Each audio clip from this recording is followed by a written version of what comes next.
Bearcat Bounce Podcast back at it again. Monday. Wow. Crazy Monday. Monday following bracket reveal, selection Sunday, Monday. Bearcats not named, although Bearcats fully in the news over the weekend. Obviously, as you can see from the cover of this page, question mark, basketball. Out with the old and with the new. Wes Miller tenure complete, finished. We'll talk about that. New next step upcoming.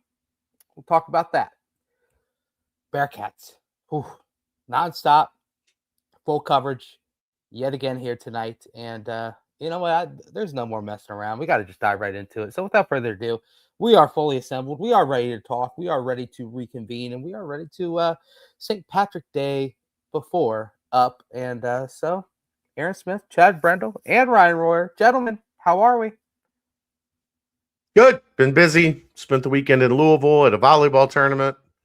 Did a bunch of work while I was there. I'm sure they got tired of me walking in and out of the gym, in and out of the gym, in and out of the gym. But, you know, it is what it is. They had to be like, what is this guy doing? You're pulling an Alec Pierce on the phone with the agent.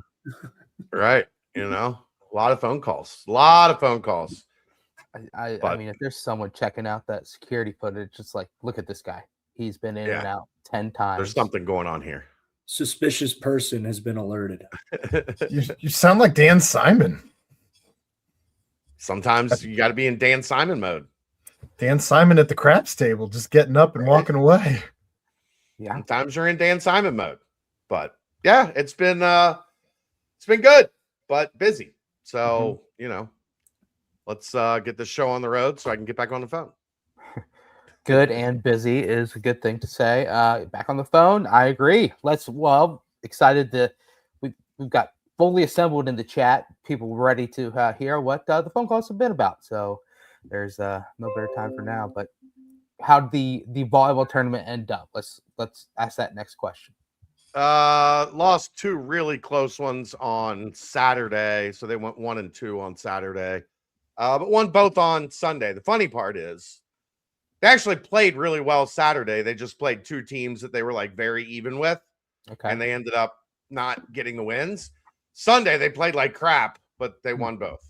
So it's funny how that works. It is funny how that works. Well, good parental teaching moments. Okay. Sometimes you can play really well, right, and you don't get the result. Sometimes you play like crap and you win. I'll always take an ugly win. There's no doubt about that over a tough loss. But hey, no moral victories in the game of life, right, Chad? I don't know. None. Maybe. Not a single moral victory in the game of life. Zero. We are winners. That's why we're going to talk about what's coming up later on the show after the intros. Aaron, how are we? Doing all right. Made it through the weekend, and we got I think we had 4 inches of snow today. Seriously. Really? I'm not kidding. It's ridiculous out there. At one point, I could not see past our backyard into the field. Oh, there was a whiteout here too. None stuck. Oh, it's stuck here. Not on the roads, but like everywhere else. So nothing like going from 80 degrees yesterday to 4 inches of snow the next day. I hate Ohio. 4 inches. Did they shut down the city? Because that's a lot. Nope. All right. Ryan knows what I'm talking about. Okay. Yeah. Massive. Yeah, it is massive. Huge. I was having the same conversation with my girlfriend today. It was a similar conversation, not the same conversation. We were talking about what she said. Something was 90 seconds. I was like, that's a lot of seconds. Yeah. And then she was like, it's really not. And I was like, count to 90. Some might say more seconds than one can imagine. And I was like, count to 90. And I think she made it to like 8. And she was like, I'm done counting. I was like, see? Takes a long time to count to 90. Like it's a long time. It's a lot of seconds. Shoot, made it to 8. That's impressive by itself. Almost as long as 6 years of not making the NCAA tournament. It was seven. It's seven. Seven. Six, Seven. seven. Yeah. That's how bad it 6, is. 7, because some people say that we were a lock to make it that COVID year. 6, 7. Yes, sir. They weren't. They just were the automatic qualifier or whatever. But whatever. Right. Yeah, but golly, it's that thing. But anyway, good to hear, Aaron. Good to hear you're surviving. Yeah, my buddy's texting me. I got one buddy that lives up in Minneapolis, Minnesota, and he said they got 10 inches yesterday. Don't you know, Chad? 10 inches. That's too many inches. Brother, you're telling me. Like nobody needs that many inches. Yeah, I know. Last time I regret everything. Last time I had that was a Subway sandwich, and they told me it was a foot long. I said, no, sir, that's 10 inches. But I would know. You're an expert in sizing it? I would know. Anyway, Ryan, how are we? I'm good, man. I was up in Boston with the family for St. Patrick's Day celebrations. It was fun. Okay. Once again, sleep deprived, but fighting through it, especially with the big breaking news that we got, which I had to get on the horn with my man, Brent Young. Golly. We got to indulge in some nice conversations as always. Some of them, some of the points, we can't talk about on live air. It's a little too graphic, but we did dive into our opinions on the state of basketball. It was great talking to you. You know what? Great talking to you as well. Whenever I see, I don't have you saved as Ryan Royer in my phone. I have you saved as Cutie Pie. So the second I see that pop up, it's an instant answer. I put down whatever I'm doing at the time, an instant answer. I lost a customer because I was on the phone with him, dropped him, answered you. We survived. We moved. We need to discuss something as a team here, guys. Yes, ready. MC Resolution says, hey, for real, your streams are cool. If you don't mind, I'd love to send you $10,000 to show love. DM me your Cash App and I'll handle it quick. What do you guys think? There's definitely not something fishy about that, is there? Give them your social security number too. It might make the process quicker. If you're just DMing the Cash App, I'm not sure how they would hack. Maybe it's coming from a Nigerian prince. Oh. Well, does said prince? No, it's MC Resolution. So he's like a rapper of some sort, right? Do you have to also click the link that Kaz sent everybody in the DMs? Oh shoot! There's no chance of money laundering regarding that was MC Resolution. A quick Google on MC Resolution. I would stay away. I'm not seeing anything for MC Resolution. We're not going to do it. Actually, low key, screw it. We don't got nothing to lose. Let's try it. That's breaking. Hey, grand. Brent's in gambling mode. I mean, it is March Madness season, so he's ready to throw all. He needs some insurance for what's about to happen to his bank account over the next month. It's horrible time. How much? Take us through the final 90 seconds of regulation in the UCF game. Dear Lord, boy, oh boy. First off, disbelief. This ain't good. Oh, don't you know? You know what? It's just, I mean, we're going to get into it, but if you were listening to that game in the car, I highly suggest you head over to Danco Transmission and Auto Care because that's going to be a rough fixing after that close. That 2 minutes, man. Boy, those 2 minutes. Danco Transmission and Auto Care. Mention, 2 minutes, 19 seconds, 8-point lead, 3 timeouts to Danco Joe. He'll get you hooked up. $10 off your next oil change, 10% off your next fixing. Danco Transmission and Auto Care. Mention 20 seconds, grab the rebound, you get across half court line, you realize that their defense is set, you really don't have anything going on, still multiple timeouts at your disposal. Mention that, he'll hook you up. And also mention Chad Brendel, also mention Ryan Royer, mention Aaron Smith, mention Jeff Howell. Get you hooked up. Danco Transmission and Auto Care. But yeah, final 2 minutes, Chad. You know what? Yeah, Borkowski. I'm on your side. That UCF game felt like it was ages ago. Truly, it did. Yeah. And the amount of content that I have taken in since then, the amount of pints of Guinness I have gulped down in that since that time, the amount of text messages, phone calls, not phone calls of Chad's variety, more phone calls of like, "You okay, man? Watch the end of that game, dude. That was rough. Are you gonna blame the glass floor?" I was like, I mean, shoot, I guess kind of. We have to blame the court. It's their fault. But anyway, I did receive a phone call from my man down low, and we rehashed the end of that game. And I don't know, Chad and Aaron, you guys obviously had the aftermath, and then so much has happened since. But let's just shut the book on that. I was so in the camp of, all right, let's win that game, try and get to the NCAA tournament, and then just let the chips fall after that. But those final 2 minutes were kind of just like it's an all-encompassing to the close and to the end of just a tough what could have been era. And I don't see anything more fitting than everything that transpired in those 2 minutes, and we don't need to rehash the whole thing. But man, it was I've been like off social media ever since that. I've just been it's been rough. That was a very, very bad close, but immediately I said, man, yeah, it's about the time to take a long look in the mirror and see what the feelings are there. Let's shut the book, obviously, on this past season right now. Just wasn't enough. Just had things lined up, had a gift in your hands, and you fumbled the bag wholeheartedly. Royer, let's pass down to you, and then we'll get Chad and Aaron's just final closing remarks, and we'll move from there.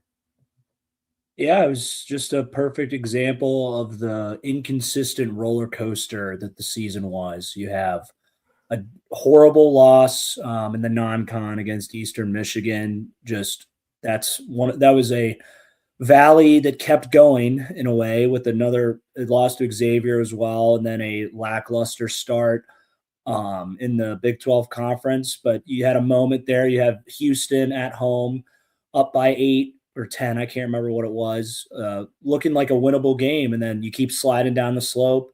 And then you turn into one of the best teams in the country to close out the year, to give yourself a chance. And you're like, all right, well, why couldn't they do this the whole year? It's because they lack consistency. They lack consistency from their players and their coach. And you saw that all unfold in a 2-minute saga to just put a big bow on the pile of shit that the season ended up being. Even though, like, watching them play as good as they played from February on, you're like, it makes you more frustrated. And it leaves you at this point. It's like, it's probably for the bet. Obviously you want to win that game, but it's the fact that they were still, after they played that well for a month and they still had that up their sleeve, a collapse of that nature. It just shows it couldn't have been as legit as it was seeming to be if they're still capable of exploding like that, knowing their season's on the line, both players and coach, and just having it all come to fruition there, and knowing that all the things that were in play of, we all thought we were going to have to beat Arizona to get in.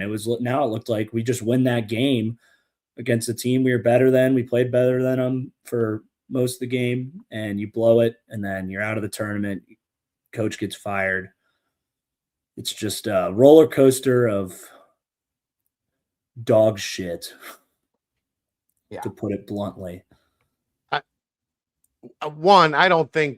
think they still would have been, like, if you look, I don't think UCF winning UCF would have got them in. I think they still would have been right on the outside looking in, but they would have been right there. Like, they would have been right at the cut line.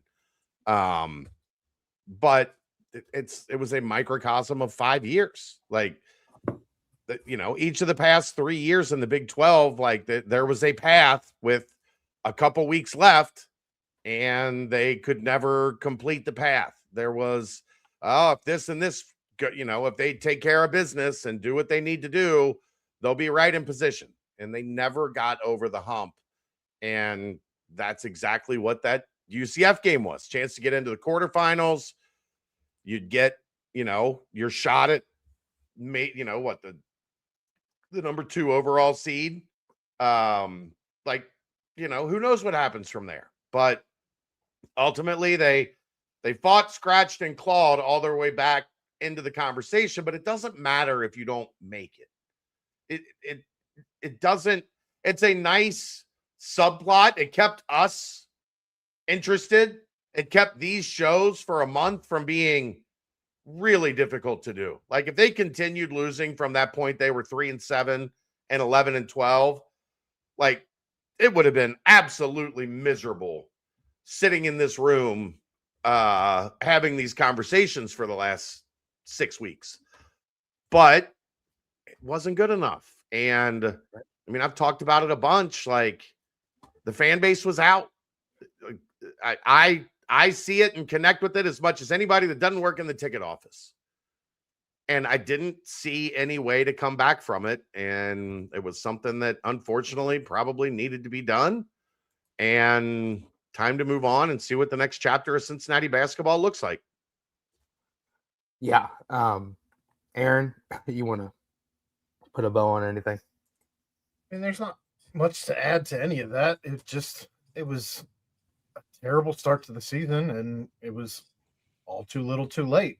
You can't have a non-conference go the way that non-conference went and then try and dig yourself out of a hole with 3 good wins.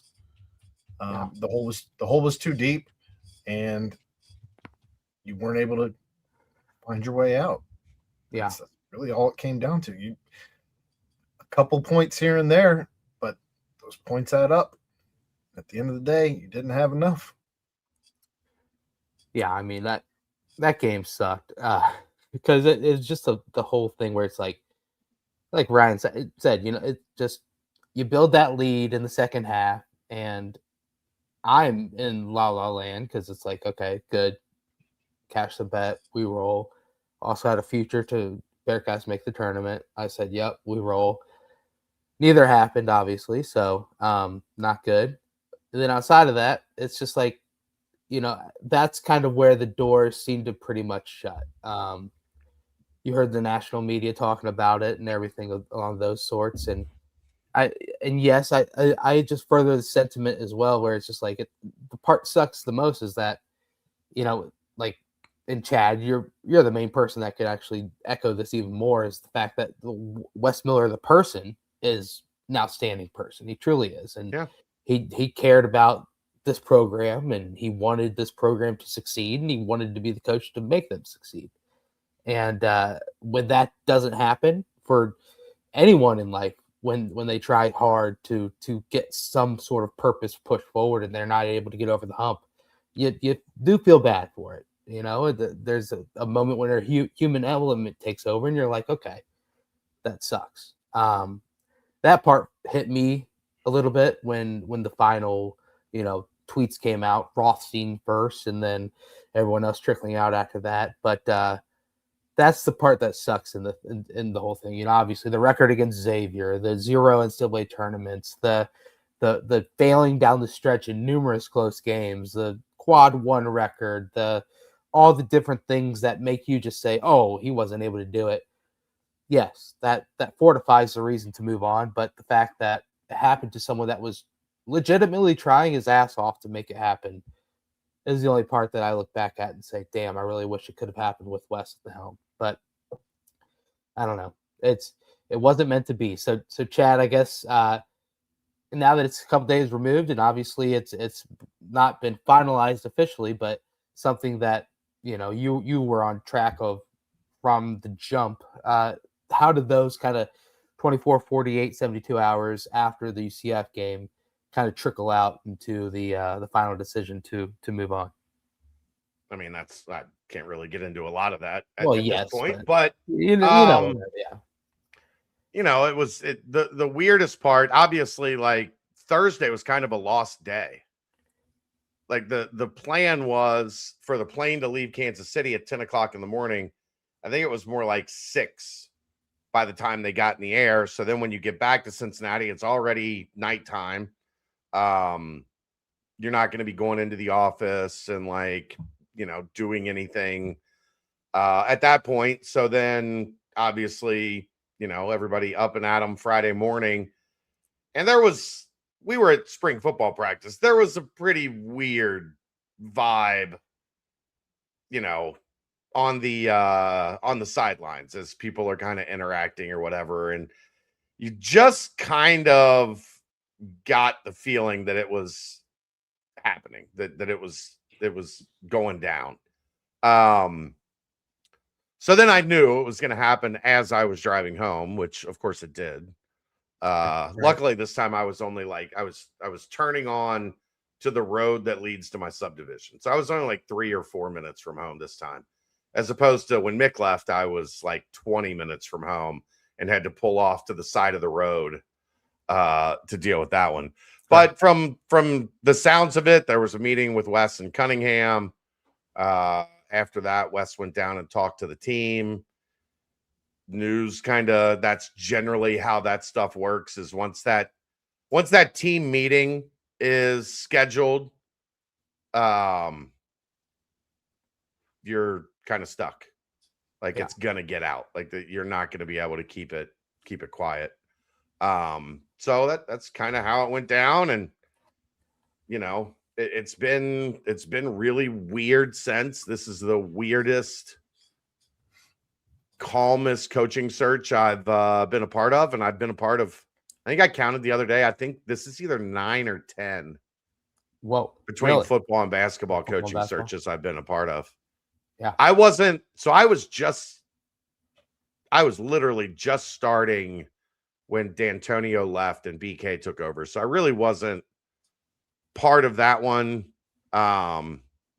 Then BK to Butch to Tommy to Luke to Satterfield, and then Mick to Brandon, Brandon to Wes. Now this one, was it only 7? I thought it was more than that. I guess it was only 7. Well, but 7 coaching searches I've been a part of in my 20 years or whatever. There's always a lot of like jockeying for position. A lot of like assistant coaches calling, hey, what have you heard? Who do you think might get it? Do you know them? You think you can get me a job on their staff, or can you help me out? Like everybody's playing angles, right? Like that's how business works, right? There's a really good job opening. Everybody's like poking around, figuring out what's going to happen. There hasn't been a lot of that. Like, I mean, I've talked to just today a couple sitting Power 4 head coaches, and they all are like, yeah, it's going to be the Utah State guy. Right. Like everybody is just dialed in around the industry that like this thing is heading in a different direction. I was a UC fan, Crypt Keeper. I was not working I didn't start until December of 2026. So I didn't have anything to do with the Andy Kennedy thing or Mick being hired. It was after that. So yeah, I mean, it's just like everybody just kind of looks at the agent world is a little bit more, they're not as all in on like, this is what it's going to be. They're a little bit more, I think there will be a process. You've still got a little time as Calhoun gets ready to play Friday. Like, you can do your search due diligence between now and then. But everybody seems to think at the end of the day, like the ultimate ending point directly points to Jared Calhoun. Yeah. I mean, you look at any sort of national media person, like you're saying, as well as the ones that are connected to agents. That's not even getting into like talking to the media friends that I have. This is just the coaching and agent world. Yeah. Which potentially would know just as much, if not more, than what media people. But do you think that additional element had some sort of an escorting to this decision being more feasible at this moment, because there was a potential candidate out there with such close ties to Cincinnati, such close ties to the state, such close ties to numerous other factors that have to do with the Bearcats? I mean, I think that's part of it. I think also, like, and Jeff Goodman already reported this weekend. Go listen to Jeff Goodman. What do you want me to do? We haven't had a show since Friday. Like, this is the first show I've had since Friday to talk about it. So we're talking about it. Lord. I think, like, what's the right way to put it? Like, you look at the Kansas State stuff. Right. And everybody it's pointing to Calhoun. He's the favorite, da-da-da-da-da. And then all of a sudden, out of nowhere, boom, Kansas State's not involved anymore, and they've already moved on, and they've hired a coach. Like, did you see? Did you see the damage control that people around Kansas State tried to put out, that he just bombed his interview, and it was a terrible interview? Get out of here. Yeah. Well, typical. Is Syracuse seriously looking at Huggy Bear? No, that's a troll account. But you gotta be careful with the troll accounts out there. It's the same guy. How have people not figured out that guy's a troll yet? Well, because the funny thing is he keeps picking up more and more followers. I know. And then all of a sudden, like the immediate thing to do is you click the profile and you're like, oh wow, 12,000 followers. Yeah, he looks kind of like his profile. The bio looks legit. I got like, and then they always pin one like prediction that they got correctly, and like they throw out some random thing and they got it right, and so they'll pin that at the top to fool you and be like, well, he did get this one right. Maybe it's there, but yeah. So it's interesting because generally there's a lot more variance. Yeah. Oh, I'm hearing this. My guy's trying to get involved. Like I said, like I had somebody calling me trying to like do their best to, and I'm sure I was one of many people they were calling to get Jerome Tang involved when they hired Wes. Like that's how this stuff works. There's always people jockeying for position, and generally it's been like I've had a bunch of friends in the coaching industry reach out to see what's going on. And they're all like, yeah, like the word is it's Calhoun, or, everybody's expecting it to be Calhoun. Like, I've not had one single person that's like, I don't know, man. Like, so-and-so's also heavily in the mix. Or they're definitely going to take a look at XYZ. No, it's just been, I would think I think everything points to Calhoun. Like, yeah. Okay, well, that doesn't do great for us. Right. That's why. Well, I mean, it is great that on the initial first hot board, that first name, top of the list, tier 1. I mean, that could be good for the old receipts when they come out, even though pretty much everyone has had. Everyone has. I mean, it's not right. Not like we broke some groundbreaking news. Yeah. Everybody is like, oh yeah, it's okay. That makes sense and Cincinnati's one of the 2 or 3 best jobs. Yes. On the market easily. And Calhoun's one of the top candidates. And there are connections there. Like if you think about it, this is really the first time since 1989 that Cincinnati has fired a coach like because of performance on the normal coach timeline. Huggins was in August, September, right before the season started. Mick drew out a couple weeks past the hiring cycle. When he left for UCLA, Brandon got fired a couple weeks after the hiring cycle. So Wes didn't come in on time. Like, Cincinnati has not been in a normal position in a coaching search for a long time. So it's pretty wild that everything has played out almost like it's finally breaking right for but this could be a downside, Brent. It's like when the bracket breaks right in front of you Yeah. And you got a 21-point lead in the second half with like 15, 12 minutes to go, whatever it is. Uh-huh. You gotta get it to the finish line. You gotta get it to the finish line.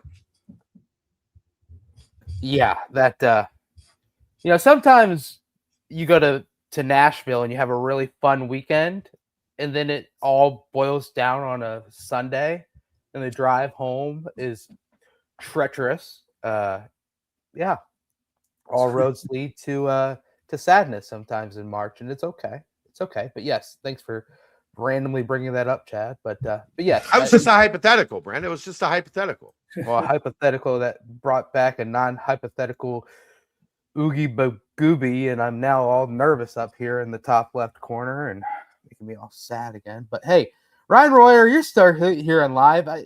You are a big time. You dive into the weeds. You're kind of like an FBI analyst when it comes to this type of thing. I know you know names that no one else knows, and as far as it goes, finding the next coach, I guess attributes is what I'm going to ask you, Ryan, because I'm not going to say that you're some Jared Calhoun enthusiast and you can know how he ties his shoes. Does he start with his right or his left? Is it loop, swoop, and pull, or is it bunny ears? I mean, you probably know that answer. I don't. So, but as far as attributes that you want in the next coach, what are you diving into? Because right now it's offense first is the pedigree that has really boosted the success that Calhoun has had. But defense has been amping up. And Chad, I'd be interested to hear, and obviously we'll get into the weeds more on this when it's whenever word comes official of who the next coach is, but the whole defensive coordinator type thing and other things that go into building a coaching staff as well as a roster. Pretty fascinating because right now it is a pretty damn blank canvas, and the Bearcats have any which way to go. But Ryan Royer, if you are John Cunningham making this decision, what are you kind of looking at? I'm looking at for someone who, understands and embodies what makes Cincinnati basketball unique: toughness, defense, rebounding. That would be my first, wish list. But you see how much our offensive game struggled throughout Wes. Just no offensive ingenuity.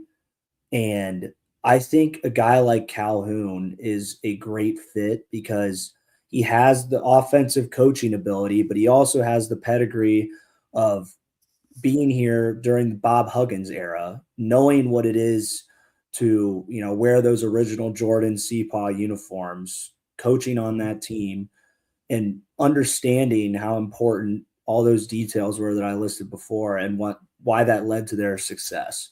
So he's a good chimera of both, where he has the offensive prowess with his teams and he's a winner. But he also understands the pedigree of Cincinnati basketball.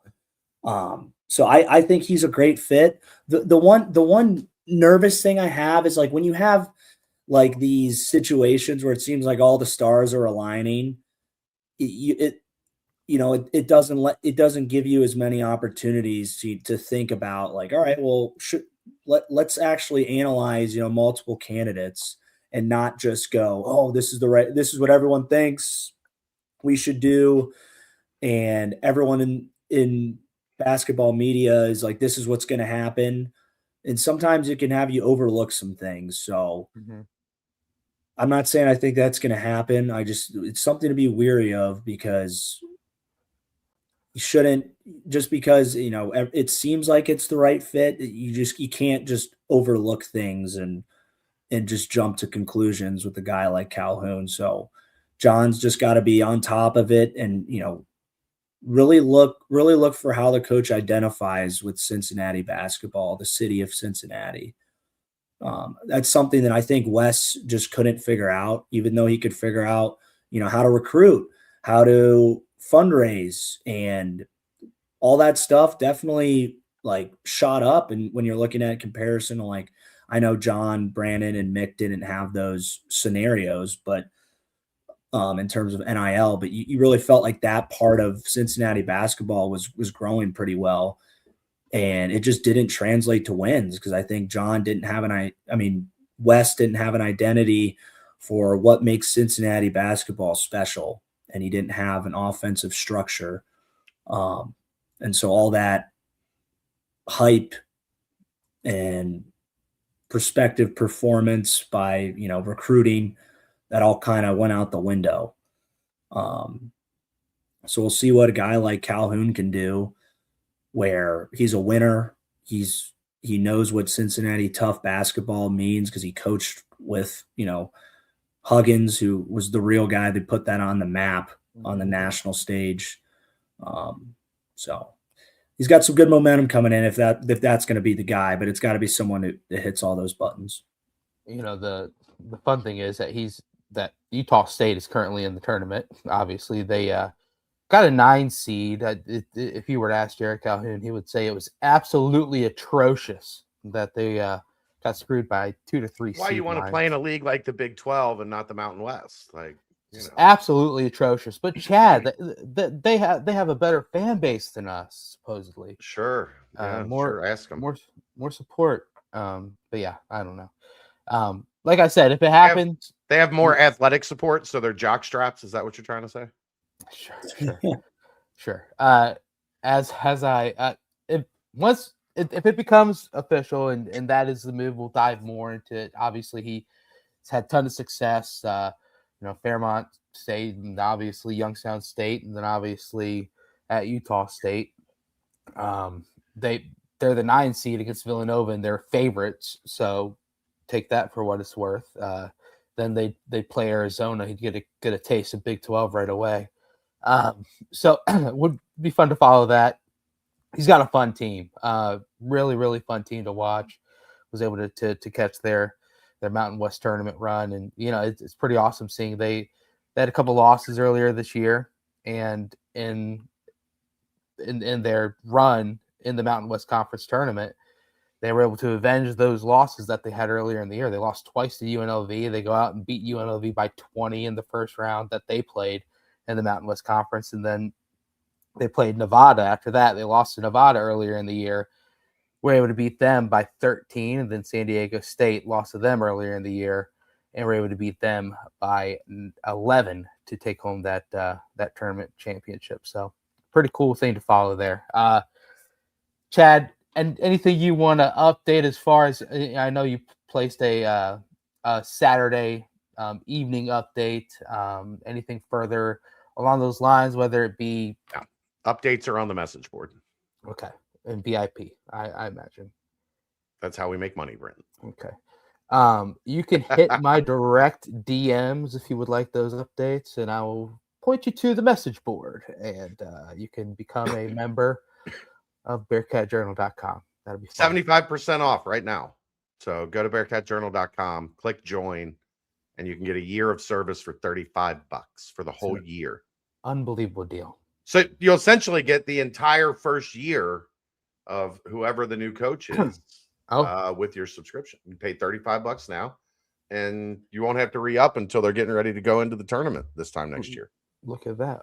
Wall-to-wall coverage, baby. One final hypothetical question for you. And Aaron, I'd love to hear your lovely pipes respond to this question as well. When things are pointing so much in the media world and the agent world and the other coaches that you talk to, Chad, about like it being Utah State's head coach, does that open the door for some mystery candidate that no one really might know who Man, I hope so. right now? Or I hope so. Give me a little something, like a little intrigue. I'd hate to not get to version 1.1 of the hot board. Right, yeah. Other than like Josh Schertz has signed his deal with St. Louis, and we have removed him from consideration. Thank you for the update, sir. Yeah. It's just I don't know what you were hoping to hear from me on that question. Hypothetical. What is there some like mystery candidate looming out there that you're trying to sniff out down there in your beautiful Bearcat lair? what I'm saying. I don't know what you were hoping to hear from me in regards to that question. Just you, brother. Just you. Just wanted to hear you. All right. There you go. All right. Well, anything more on this? I mean, obviously it's step-by-step process. The West side of things. Well, how about West? Any thoughts on what his next step might be? From all accounts, he wants to coach next year, get right back into it. I saw smoke with UNCG, some sort of reunion there. I saw, Butler job opens up, and maybe that would be interesting. Him heading over to Indianapolis. Anything else as far as what you think for him next step? I mean, it's really not on my radar at this point. Not to be cruel about it, but the job is covering UC, and once a move is made, like that kind of falls out of my fact checking and resourcing and talking to sources and all that stuff. So I hope he lands on his feet somewhere. You know where I think would be great for him is if Hodgson does leave USF and get a gig. I think USF would be fantastic. Like they recruit Florida really well. They've got that connection with the Florida Rebels. If Chad Dollar stays with him, or Chad has already worked at South Florida, like I think that would be a bit of a homecoming for. Yeah, you're right, kind of in that wheelhouse of. I do honestly, I think Wes would have been a really good coach in the American. He just wasn't good enough for the top of the Big 12. So, I think that would be a good potential fit. Just spitballing. Greensboro, like, I mean, I get it from like nostalgic. No, just like from going home. Like, yeah, like he's from that area. Like he's been there for 10 years. He's from there. But if you're trying to move your way back up, what would you be able to prove that you didn't prove there already? Especially if you didn't find success kind of quickly, and all of a sudden you're like stuck, and it's year 4, and you haven't broken through to the NCAA tournament again. You're like, you flamed out in the conference finals a couple times. It just, I don't know, other than familiarity, like for his long-term path. Yeah. I don't know that there's a redemption arc there because he's already done it at a high level there. Right. Like, I think it would just be a very high bar to clear. Even if he cleared it, I don't know what it would ultimately like what juice it would give him, I guess. Yeah, especially because it's like the SoCon is what it is. It's just like it's way down there. Ed, I already talked to Dan, and Dan said he's busy. He is quite busy. Yeah, quite busy with that 2 seed in a looming matchup with Mick Cronin. I mean, like, maybe if he got a suite at Paul Brown Stadium and like special advisor to Zach Taylor. Maybe I should text Zach too and be like, hey, Danny will listen, but he's gonna need some Bengals things to sweeten the deal. I mean, how hard would be 1% ownership stake? Yeah, right. That's one thing the Browns are not doing, is giving up any stake in ownership. Let's help the city out a little bit. I can assure you of that. Yeah. But yeah, I'm excited. It's brackets here. And also, if you guys saw, the Crown released their bracket as well. The beautiful Crown that starts on April 2nd. The crazy tournament that is. Does not have the Bearcats in the field, as was reported over the weekend. I think, what was it? The words of like the first 4 out, it was like the first 4 spared. I think technically, would you say Cincinnati falls in that list? Nice. But yeah, not playing in that. Good luck to Baylor, and maybe Dan Skillings can lead them to the Crown Championship this year. That'd be Baylor, nice. West Virginia, and there was 3. Baylor, Colorado. That's right. Yep. Baylor, Colorado, and West Virginia. Boy, what a who's who of the Big 12. Oh yeah. It's only an 8-team tournament now. I like that. I like, and it was all high majors. Like it was all power programs. Minnesota, Oklahoma, except for Power and the Big E. There was a Big East team in there, right? Probably Creighton. Yeah, Creighton. Who beat UConn? Wow, Danny Hurley. Full circle. That's how you do full circle. But yeah, let's nothing more on this. Obviously, it's an evolving thing, and got half a month still to make it to the supposed target date for certain things. But I'm sure if things happen before that, if anything rolls out, Bearcat Journal will have you right there for the update quicker than you can imagine. So stay locked in. Anything else on this front, guys, or you want to go ahead and give a quick? We can timestamp it. Do it. This timestamp brought to you by Quick Paper Supply, your local and family-owned restaurant supply company for all your non-food products. They service over 150 restaurants with weekly, low minimum next-day deliveries. They provide a wide range of food service products from to-go containers, cups, custom printed products, eco-friendly, and much more. They also have cleaning and restroom supplies for all your janitorial needs. Call Nick 513-470-2029 and reference Bearcats for 20% off your first month of purchases. Bada bing, bada boom, man. Chad, it is crazy. I just think about, when the whole brand thing was going on, it was just an open treasure chest of who the next coach might be. And boy, oh boy, this is quite the different scenario on tap here. Quite. But I think it's time for my favorite segment of the week, the one where I get all tickly inside, the one where my inner leprechaun comes out, because tomorrow is the big day. Pints of Guinness, the first one poured at 8 a.m. Ryan Royer told me that's when he's going to pour his, and I said, I'll join you. We're going to FaceTime while we do that one together. He suggested a certain location early in the morning when you're getting ready, after you brush your teeth or before you brush your teeth. I said, no, let's just do it at the kitchen table, get ready for the work day and St. Patty's Day. But it's my favorite time riffing with Royer. So Ryan, what you got? All right. So first question, guys. Do you think the 8-point explosion was a blessing in disguise for the future of the basketball program? Losing sucks.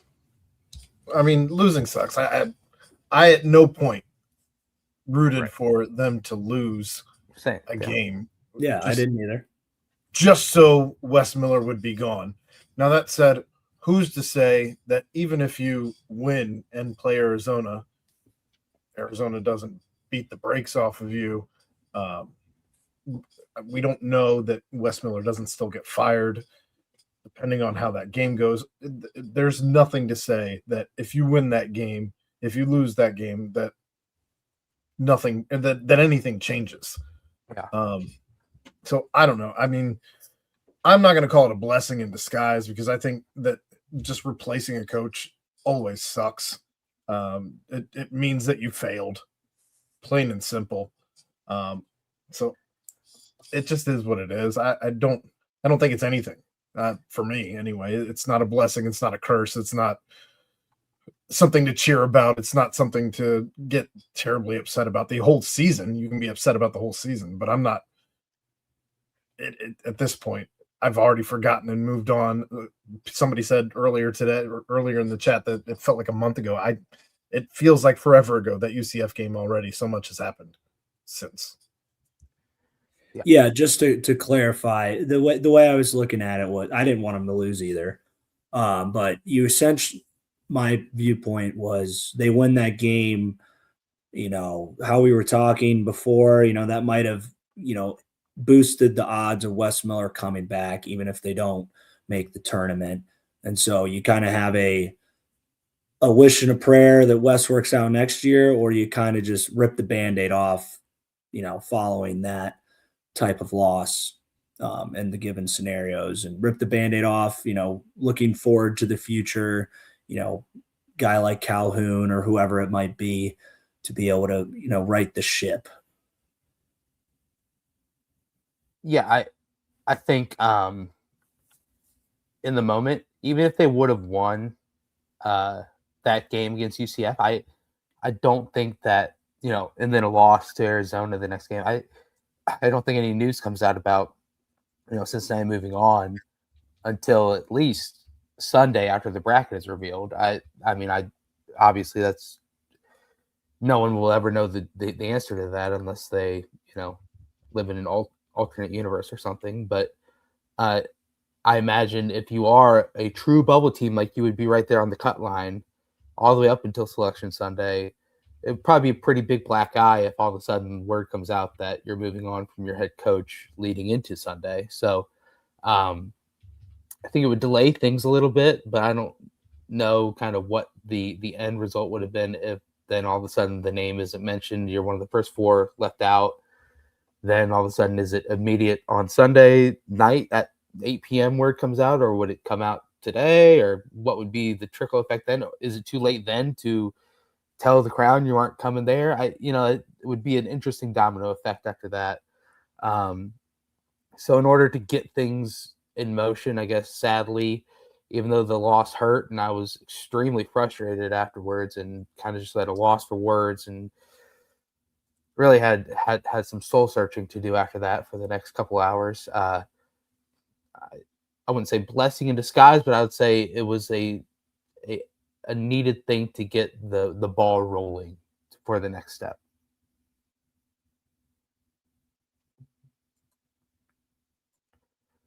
The thing is, like, it's so much of an unknown.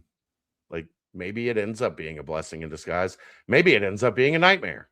Like, maybe it doesn't work out and they bottom out and they're at the bottom of the conference for a couple years. Like, say what you will about Wes. I know, like, people would throw around, he's the worst coach in major college basketball. Well, then why do they keep finishing in, like, the middle of the pack? Like, right. Like, if he was that bad, they would have been Utah or Oklahoma State from a couple years ago or Kansas State from this year. Like, there's still a long way to the bottom from where Cincinnati was in their first 3 years in the Big 12. Was it good enough? No. But you don't know. Like, everybody assumes things are always going to get better, right? Like, go back no further than everybody wanted Mick Cronin gone. Making the tournament 9 consecutive years wasn't good enough. And now they haven't made the tournament in 7 seasons. Like, a lot of people thought Mick leaving was a blessing in disguise. Right? We're going to get somebody in here and they're going to do more than Mick did. Sometimes they do more. Sometimes they do about the same. Sometimes they do less. So, now things are, as we just talked about a little bit ago, Ryan, things are set up for things to work favorably for Cincinnati because they're working from a position of strength. Like, if the job comes open last year, they would have been what? The 8th, 10th best job available in the last hiring cycle. There were a bunch of really good jobs available in the last hiring cycle. So, but maybe they're the 9th best job, but they find the diamond in the rough and it hits. And next thing you know, Cincinnati's in a great position. I'm sure Bob Huggins wasn't the hottest name in the hiring cycle when Cincinnati hired him. Mick Cronin wasn't, he was a hot name in that hiring cycle, but he wasn't like a no doubt, this guy's absolutely going to work. Wes Miller was a hot name in the there was a lot of people that talked up Wes Miller.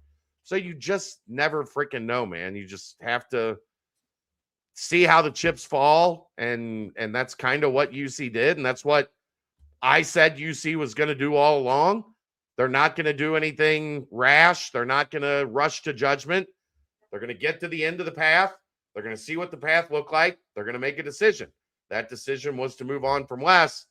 Now it's up to the athletic director, the athletic department, the stewards of the basketball program to do their due diligence, make sure that they're making the right hire, and get a guy in here that can get them up into a place where, like, TJ Otzelberger has gotten Iowa State or Grant McCasland has gotten Texas Tech. It can be done. You just have to get it right. It's not just a matter of, like, you're not catching Bill Self or you're not catching Arizona. You're not catching Kelvin Sampson. Okay, but there's still places up near the top that aren't occupied by those three names. So get it done, get it right, and then Brian, we could look back 5 years from now and go, man, if they won that UCF game, this whole thing, it's no different than Oklahoma State gets one more yard. You guys don't go to the playoff. But as a result, Luke Fickell goes to Notre Dame and Marcus Freeman becomes the head coach at Cincinnati. Could it have been a blessing in disguise that you guys didn't make the college football playoff? We will never get that answer because you guys made the college football playoff. Yeah. So, it's fate is a wild deal, man. Yeah. I think that's a good kind of segue to the next question. We were talking how most roads lead to Calhoun being hired as the next head coach. Initial knee-jerk reaction. Do the Bearcats make the NCAA tournament year one under a Calhoun coaching year? That's a question for a month from, 6 weeks from now when we know what a roster looks like. Right. There might be a couple guys that stick around. There might be nobody that sticks around. It's a tough one. Mine is yes. I think he hits the ground running year one if he's the guy. I think you hope so. Certainly, you don't want to take a year step back and be a Colorado, a Utah, an Arizona State, an Oklahoma State. Look, the other thing, Ryan, there's a lot of rumors Kelvin Sampson's going to call it quits at the end of this year. There have been rumors that Bill Self is nearing the end of the line with some of the health issues that he's had. We could have a Big 12 that looks entirely different, Aaron. Yeah. Well, if Bill Self has health issues, it's because of the migraines that Darren Peterson gave him this year with his injuries. I don't know, though. I mean, it really is going to, I think, depend on a lot of different factors. With how much money you had to get the donors to pay in buyouts and what the buyouts look like. We still don't know what Wes's buyout actually looks like, right? I don't believe any of that's knowledge that we have yet. Does he get let go officially on the first? Do they negotiate a settlement? UC hasn't announced that they've fired Wes Miller. So all of that is still up for, consideration, I guess. Which is kind of where I'm going with the money situation. How much money do you have available for this next roster at this point? I don't know that answer. We have no idea what that looks like. So especially when you see some of the numbers that came out today, we put that in the group chat, Brent's alma mater, with $32 million being spent for Indiana, and they don't even make the NCAA tournament. A lot of that's tied up in buyouts currently. So there's a lot of factors that could go into what you even have, what resources you have available for this next roster. Joe, I'll give you a straight, short answer. No, I would not bring Bob Huggins back. No. There you go. A straight shot answer. No. Hard no. All those names look not. I wouldn't enjoy it. I mean, I'd take Patino, but I think he might still go for a couple more years. Izzo, I don't know. Yeah. Why? Because he's not capable of being a head coach, Joe. If he was capable of being a head coach, there would be people lined up to get Bob Huggins to be their head coach. Patino's going to go for a couple more centuries because he's also a vampire. Yeah, he's also a vampire. So his is different. Bob Huggins is not fit to coach college basketball anymore. It's that simple. Okay. I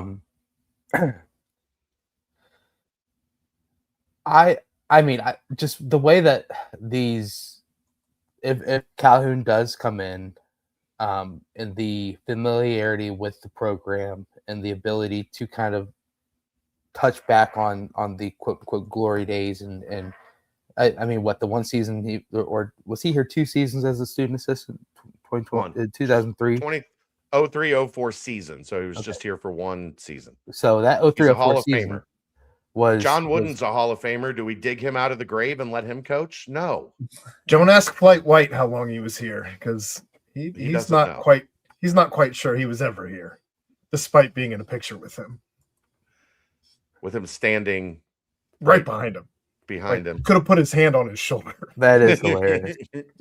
that was a pretty funny exchange for sure. But yes, that 03-04 team, bro. Oh man, that was that East Tennessee State win in round one. My man Tony Bobbitt, baby. Gosh, I love Tony Bobbitt. East Tennessee State had that guard with Tim Smith. Oh man, yeah.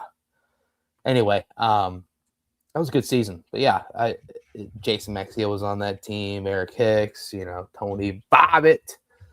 I just think all that familiarity and the ability to build a team out of the portal quickly. And there's some young pieces on that Utah State team that are pretty damn promising. I'm not saying that they can immediately bring them over and it's a foregone conclusion that the great players for Utah State with eligibility left will all be playing for the Bearcats next year, but the ability to grow a team quickly, and I think you can rally the fundraising around him as well. So to answer your question, I know it was a long time ago that you asked it.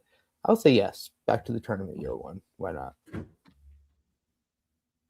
Joe, let me make this clear. You asked me for an answer, short and straight to the point. I gave it to you, and now you won't shut up in the timeline. Like, you asked a question, you got the answer. Shut up. Thank you. Moving along.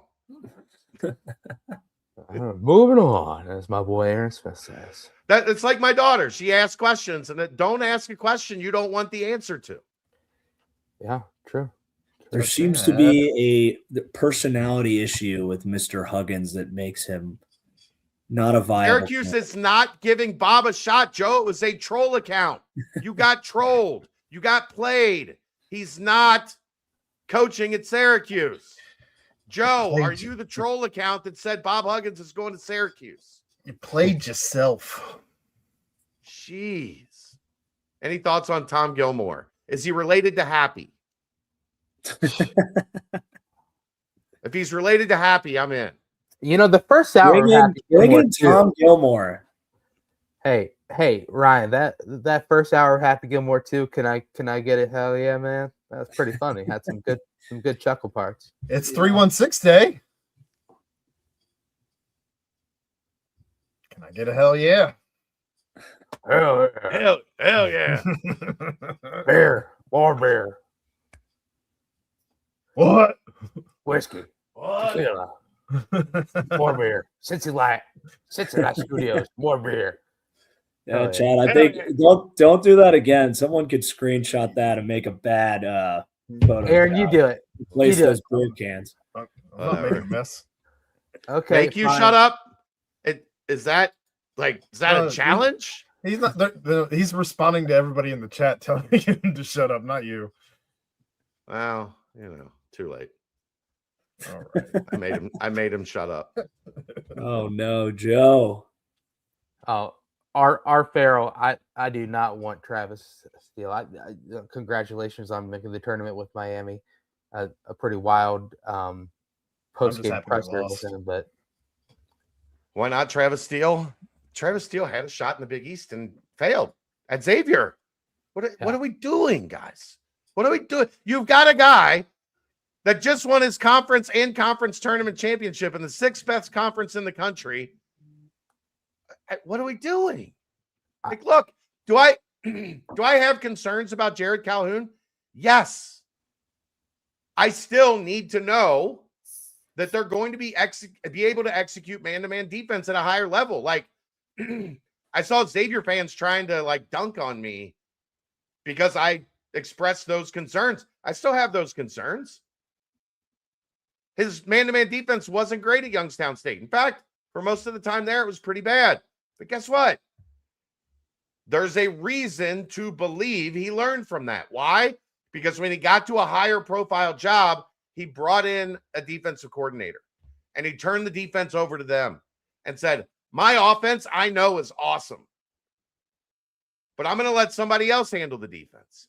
That shows me that he's self-aware, that he's got the ability to step back and say, maybe I need some help. Maybe I need to go out and find a guy running a defense that could do a really good job running my defense.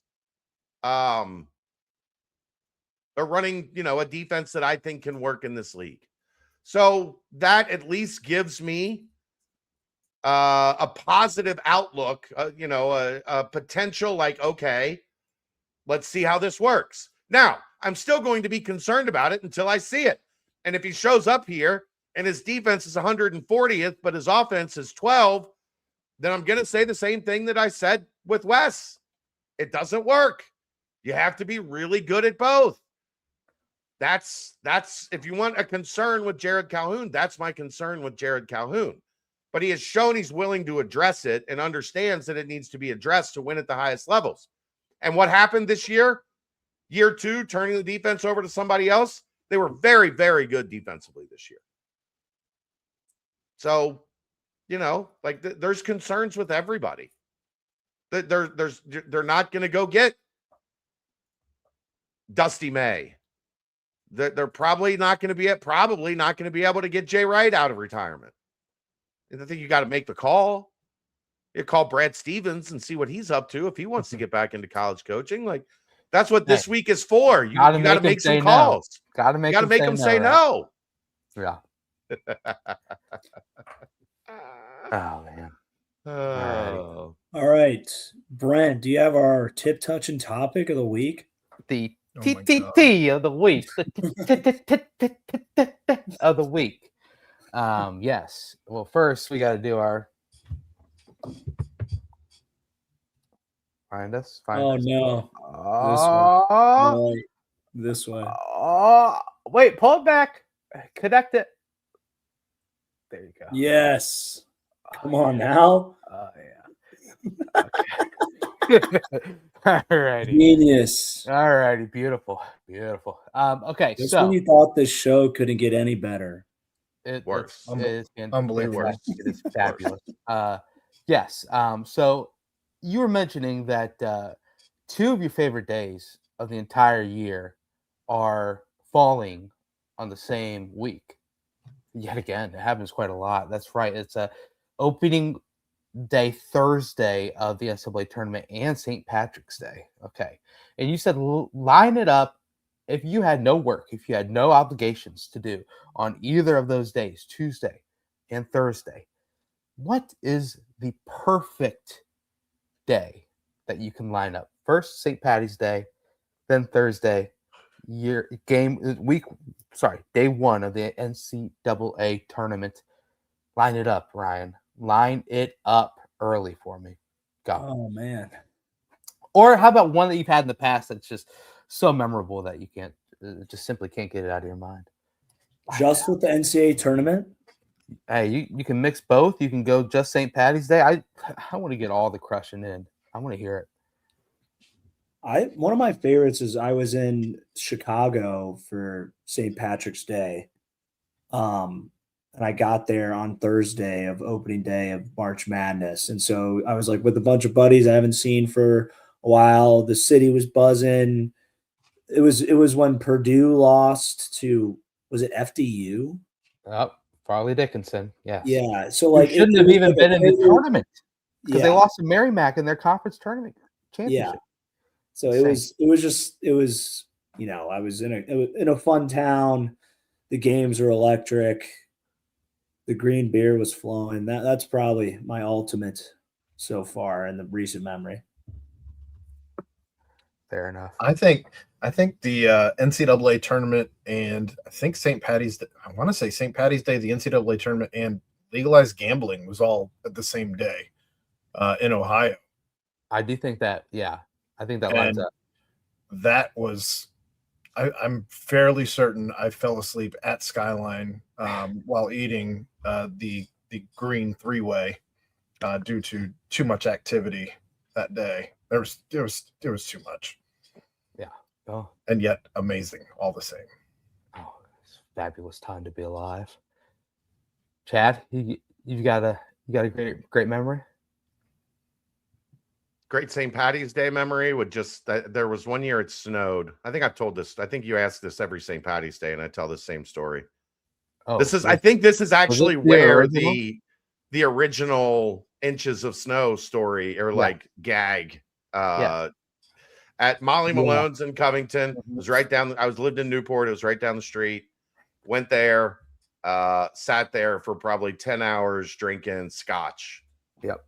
Just straight like Glenlivet, like hardcore, good scotch for like 10, 12 hours. And then I don't remember how. I think Kelly's cousin might have taken us home. She lived right by there. I don't remember how we got home, but that was probably because I'm not a crowded bar guy. It's not my thing. I need a little space, and that makes because the weather was bad. Nobody was there. Like it was just Kelly's crew from work that had all made their way to Molly Malone's after work because work got canceled, and we just hung out and got sloshed all day. It was a very good time. A lot of snow, right? A lot of snow, 3-4 inches. Massive amount. Yeah. I love St. Patty's Day. Shouts to Indy. Indianapolis knows how to do it. You know, used to go to this thing. It's funny. Our Farrell brings up this beefsteak. It's a thing. St. Elmo's does it, in all the affiliated St. Elmo's restaurants, and it's a thing where you go with a bunch of lads on the first day and the second day of the tournament, and you just eat as much of these little tenderloin sliders, just pound it, and you stack your bread up, see how much you can get, and you drink the whole dang time, and then that leads one thing to the other. I thought that was a you and Ryan innuendo. I'll handle it, Tonk. Yes. And Joe, I know I didn't have to give you a timeout, but I wanted to, and it made me happy. Tonk would love to hear this story real fast. Because Royer, you and I would dominate beefsteak. You drink until you feel pleasured up and good to go for the day. And it's St. Patty's Day, so you head to the Golden Ace. Shout to the Golden Ace. Boy, oh boy, the McGinley family. Live Irish music. You get into the tent. You have enough pints of Guinness and some shots of JMO, and then you lead downtown after that. And before you know it, you're fighting raccoons in the garage at 2 a.m. and bumping your head real hard. Why'd you sound like you were from Minnesota there for a second? You leave. I got some buddies up in Minnesota. Sometimes it rubs off on me. It's a strange thing. I pick up accents everywhere. My Florida accent's really starting to come on strong right now. I'm gonna head to the beach today, bro. Just hang out. Tea time at 11 a.m. I had to get this guy his towels in room 204, bro. Chillax, bro. That was Florida man if you went to UCF. Yes, right. Florida man. UCF round 1. Mick Cronin. Hopefully. And then if Mick wins that, he gets Danny. Danny boy. Your two buddies going at it. I texted with both of them this weekend. Just start a group chat. I was gonna say, did you start the group chat yet? No. Could you imagine? Excited for the game tonight, fellas. Oh boy, that'd be fun. But yes, I love this week. Let's hope that next year is a return to talk about the Bearcats playing in that opening weekend of games, and let's hope that St. Patty's Day coincides with it as well. That'd be awesome. So let's go ahead and timestamp. We got a big mailbag, so we'll hop right in it. That timestamp brought to you by our good friends at Quick Paper Supply, your local and family-owned restaurant supply company for all your non-food products. They provide mostly disposable restaurant supplies, to-go containers, cups, pizza boxes, to-go bags, can liners, napkins. They've been open since 2009 and are one of the largest minority-owned companies in the city. If you're interested, call Nick, 513-470-2029, and reference Bearcats for 20% off your first month of purchases. That brings us to the mailbag, brought to you by Greg Hooden. That's it for today. There's some moving and shaking going on in Greg Hooden's life. So today it's just brought to you by Greg Hooden at Cincy Greg Hooden. You can go follow him and be ready when the next chapter begins. What do you think? Like what if it's like Tony Padilla or Kip Kissinger or Doug Sermons that get Mick versus Danny. Oh, that would be fun. Man. They like call up TV Teddy, tell him, hey, we'll give you one last game. Here it is. Joe, Terry Nelson, Joe. How about this? Terry Nelson said last week when asked by Lance McAllister, what about Huggins? Said Huggins is not in position to coach anymore. Just let that he's 73 years old. Let that damn man live his life. Jeez. If you bring him up again, if you say anything else about it, I won't put you in timeout. I'll ban you. How's that? Why are we still doing this? All right. Down? Now it's the mailbag because that's what we do. All right. Let's start off in the football portion of the mailbag. We actually got stuff in it today. Hey. Great American Ballpark seems like they've done well adding bar/party decks. I don't claim to know the ROI or engineering, but it seems like you could add a few around the stadium and bring some energy and revenue. My vote is one on either side of the Bearcat layer. Any talks of upgrades to Nippert? There is a party deck right outside the press box up over the student section. So I have not heard of any other party decks, but there is a party deck, and there are field suites now. They haven't announced that they're doing any improvements to Nippert Stadium this year. Generally, if there's something big that's going to happen, they will make an announcement that there's going to be construction, whatnot, what have you. And we have not seen that, and we're into the spring. So usually if they're going to have projects like that, they are already underway. They did the new ribbons last year, like the around the stadium and what have you. I imagine there'll be something. I can't imagine they go through an off season without any type of upgrades, but yeah, but I mean in terms of like construction. Big upgrade. Yeah, I mean I would consider that a fairly big upgrade if you're going to put an entire deck somewhere. Yeah. I'm sorry I had to do it to Joe. I didn't want to. I asked him to stop. He refused to stop. Come back next time, Joe. So the line came out on our Bearcats and it's 5.5. How you feel about that line? Right now, it's reasonable. You guys going to be rich? I mean, if I had to guess, I would guess 6, somewhere in there, like 5 or 6. That's before getting to see them. So I'd say the line is, if you're trying to get action, I'd say the line is very accurate. Yeah.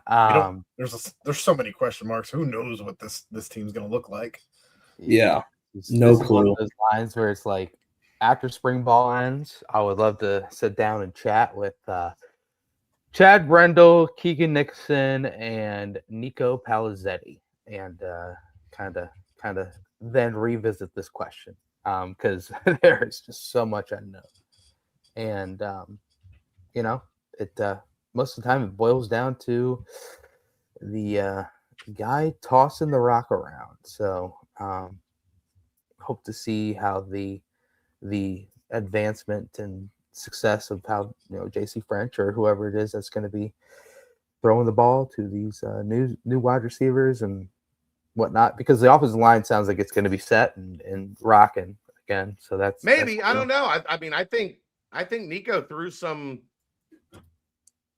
interesting nuggets in there that maybe it's not 100%. Like, I mean, looks like there's a path where they could keep Tangastal at left guard and Tayo at right guard. So yeah, Grant Eddington. Yeah, the walk on. Yeah, he was high on him. Yeah, Cardwell. Yeah, that was Cardwell with me and Dave. That was a great little pod list. You should go back. The hilarious timing for that to happen, because I mean, if the BBP landed on a day that we were going to have Cardwell on and it happened hours after that UCF collapse, I would have said I sure, like an hour and a half. Yeah, let's give it a try. I think it was an hour after the previous show. I don't even know that there was. I would be reeling still. I like walked outside until it was like dark, and I was like, all right, I probably You just walked. Yeah, I just walked. Just wandered. Thought about walking straight into the ocean. Yeah. that crossed the mind quite a lot of times, but yeah. Due to how much money he lost on that game alone. More than that, just life, life. Also, we're a little over a month away from the draft. The line is set at 5. What are you taking? Why would wouldn't it be a half where the line was set somewhere? Let's say 4.5. Let's help Merc out here. 4.5. So definites are Golday.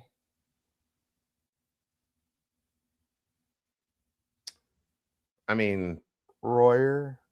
I think Golday and Royer will be drafted. Then I don't know with Dante because he hasn't tested. Dante, Caldwell and Cyrus. Those three are late rounds, and when you get into like 6th, 7th round guys, like there's a lot of guys fighting for that spot. I would probably say 4. Like I'll go under. I'm under. I think it's 3. I mean, that wouldn't surprise me either. Aaron, I would say I would be like 3 or 5 would probably like. Right. I think 4 is the number. 3 or 5 would surprise me a little. Yeah. Man. Yeah, I would say. I think Dante's got to sneak in somewhere late. I don't know. Hopefully he's able to do some sort of thing at UC Pro Day or something, and meet with some teams, because that is a bowling ball ready to give his all. So let it happen. I'll go over. Optimistic over. Royer? I'm going over with Brent as well. Yeah, you are. Come on. I hope you guys are right. Real quick before we get into the basketball portion of the mailbag, thanks for the donation talk. He said, so thankful for the boys in the BCJ pod, except he did correct it to say Bearcat bounce in the next message. But great way to cap off the Monday each week. Well, you watch enough that you remember what show it is on your first message. Good job, Tonk. Crazy character in that Tonk. Love you, Tom. All right. Let's move on to the basketball portion of the mailbag. Surprised we haven't heard Mark Byington's name came up. Why would he leave? Why would he leave Andy?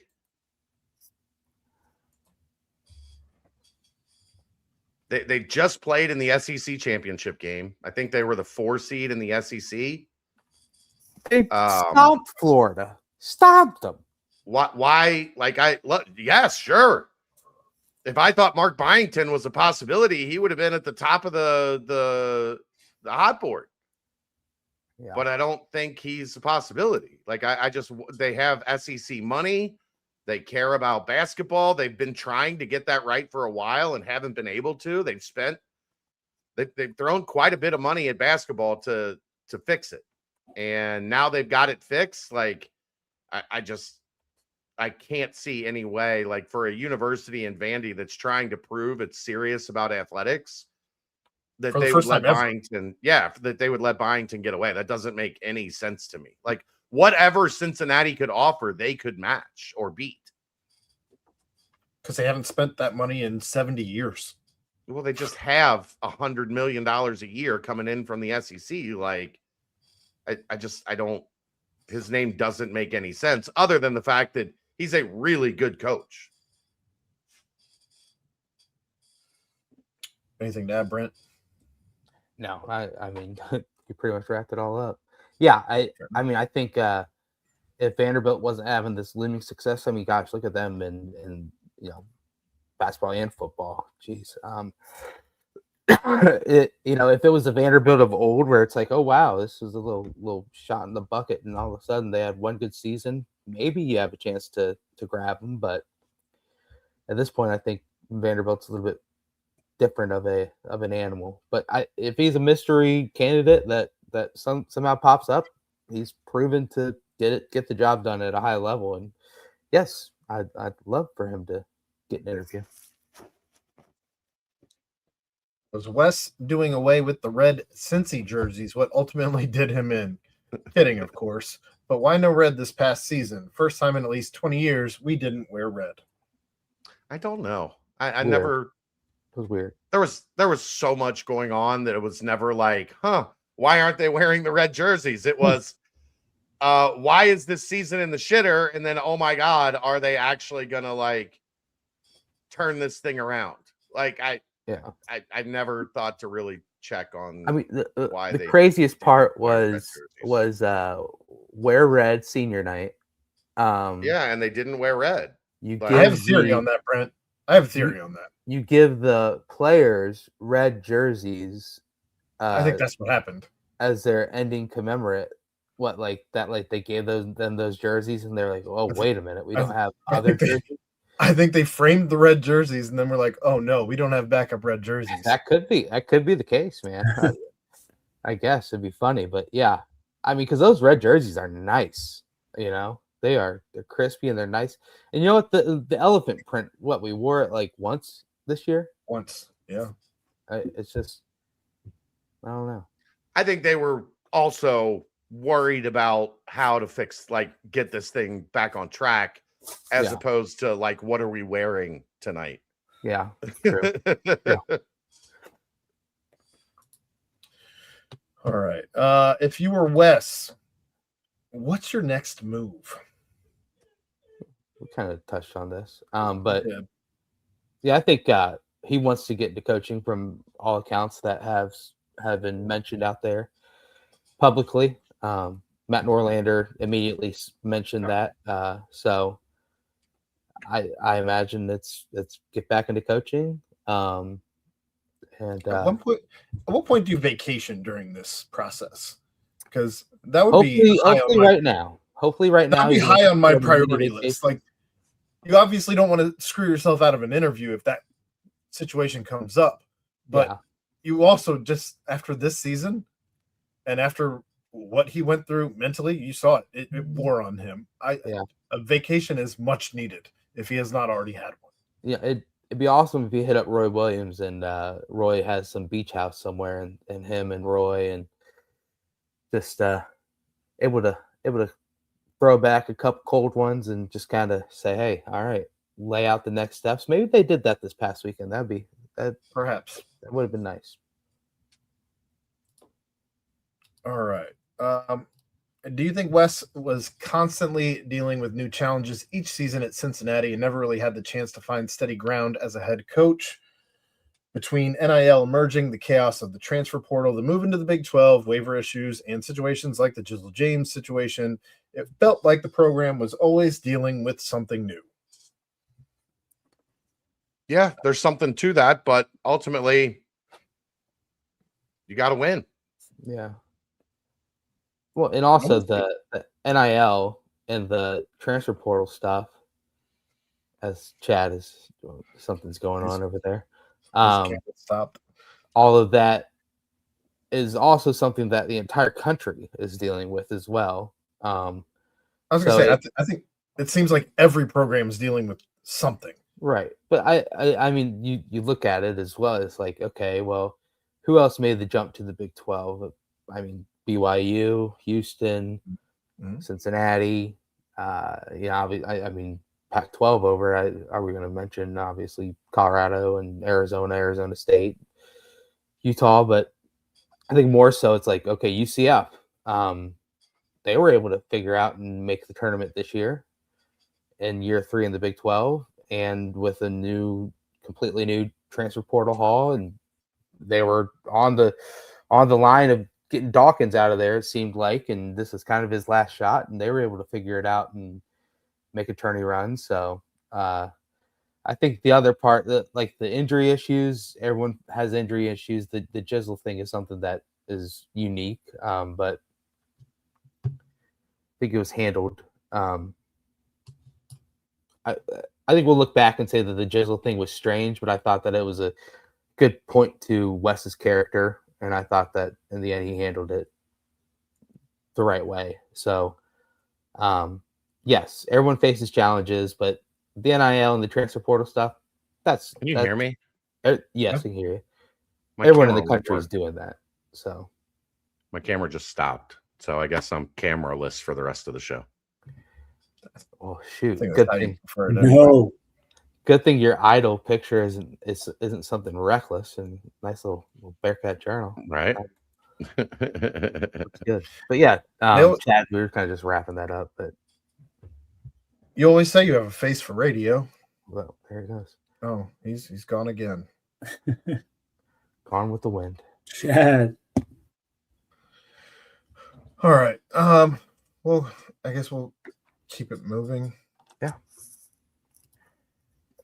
Have you heard if any former players or former coaches like Mick Cronin or Bob Huggins have stepped up or been involved in helping with the coaching search? And as a follow-up, do you know if Jared Calhoun and Bob Huggins are still close? Mick's busy. Like, got stuff going on right now. Yeah. Like trying to play in the NCAA tournament. I'm sure if Cunningham wants a referral, sure. I have no idea with Bob.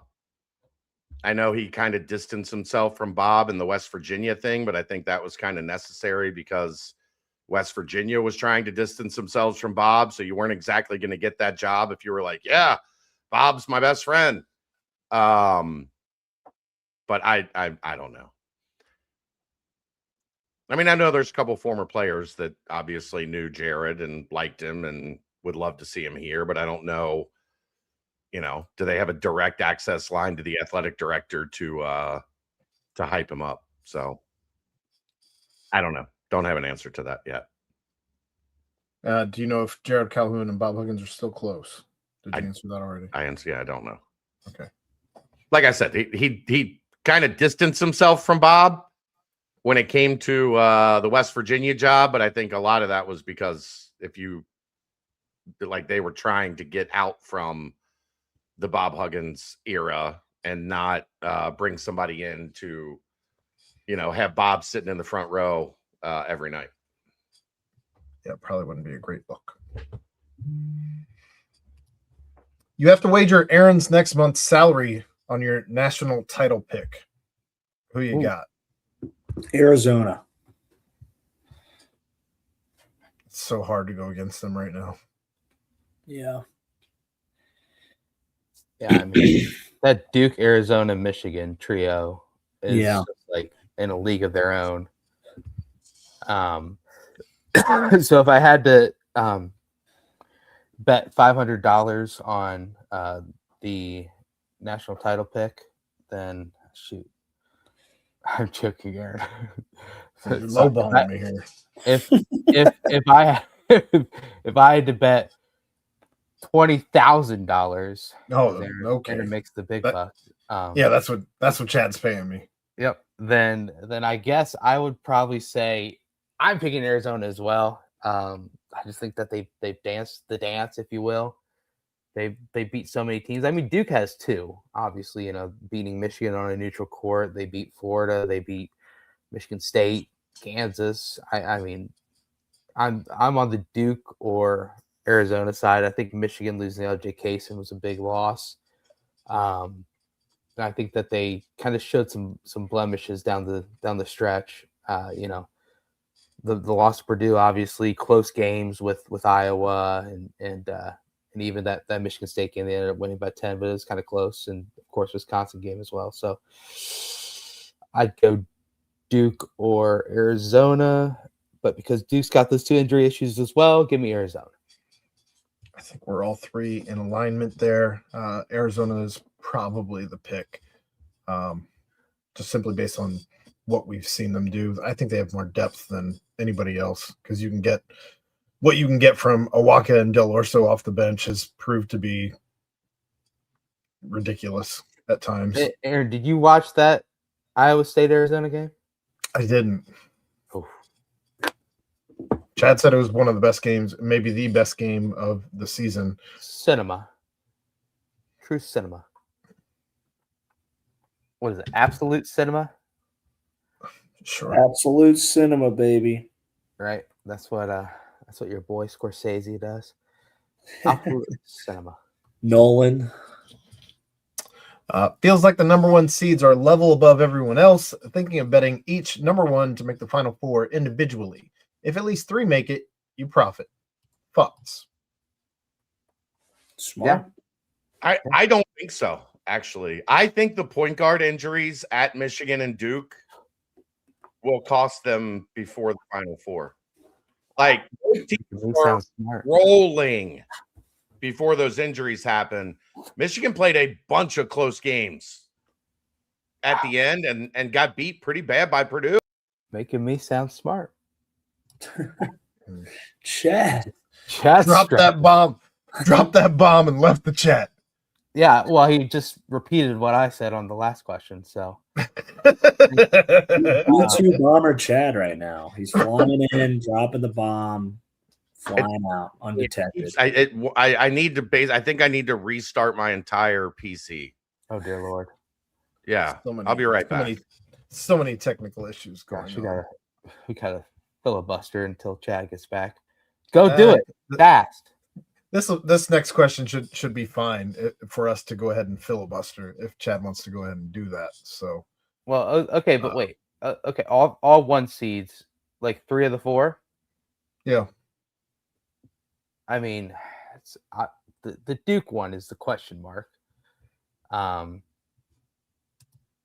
Joe has hacked Chad's computer, so there's no doubt about that.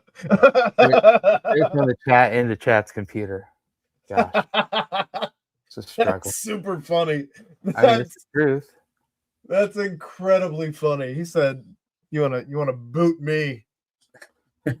I mean that Duke, you know, that region that they're in. I mean, what is that region over there? Top East, phenomenal. I mean, you're talking Duke, UConn, Michigan State, Kansas, St. John's as a 5 seed, UCLA. What was it? They've got like 7 coaches that have been to a Final Four, and I mean, I think it'd be tough for them to get out. I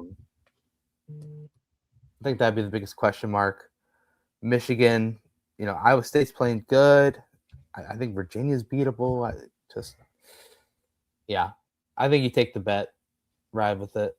Because I mean, even though Florida lost to Vanderbilt, they were the national darling for a while, so they might sneak in as well if they're one of the 4. Joe is figuring out as we speak that Chad is Trilly. That's funny. All right. We'll keep it moving. Name in order. I don't want to do in order, Killer V. You put too much stipulations on your stuff. Name the 5 best Bearcats of the Wes Miller era. Name in order. Just name. We're not doing in order. Who cares what order?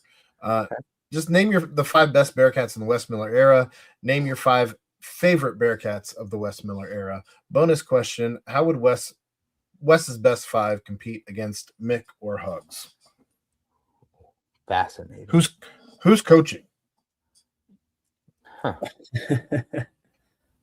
All right, Royer, let's have you start it out.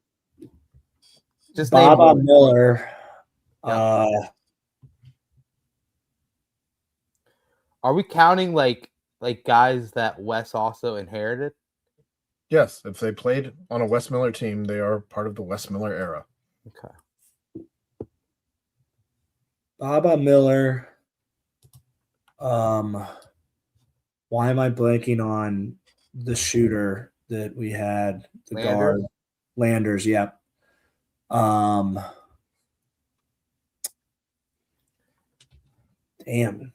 Dylan Mitchell. I throw Chom in there. Chom.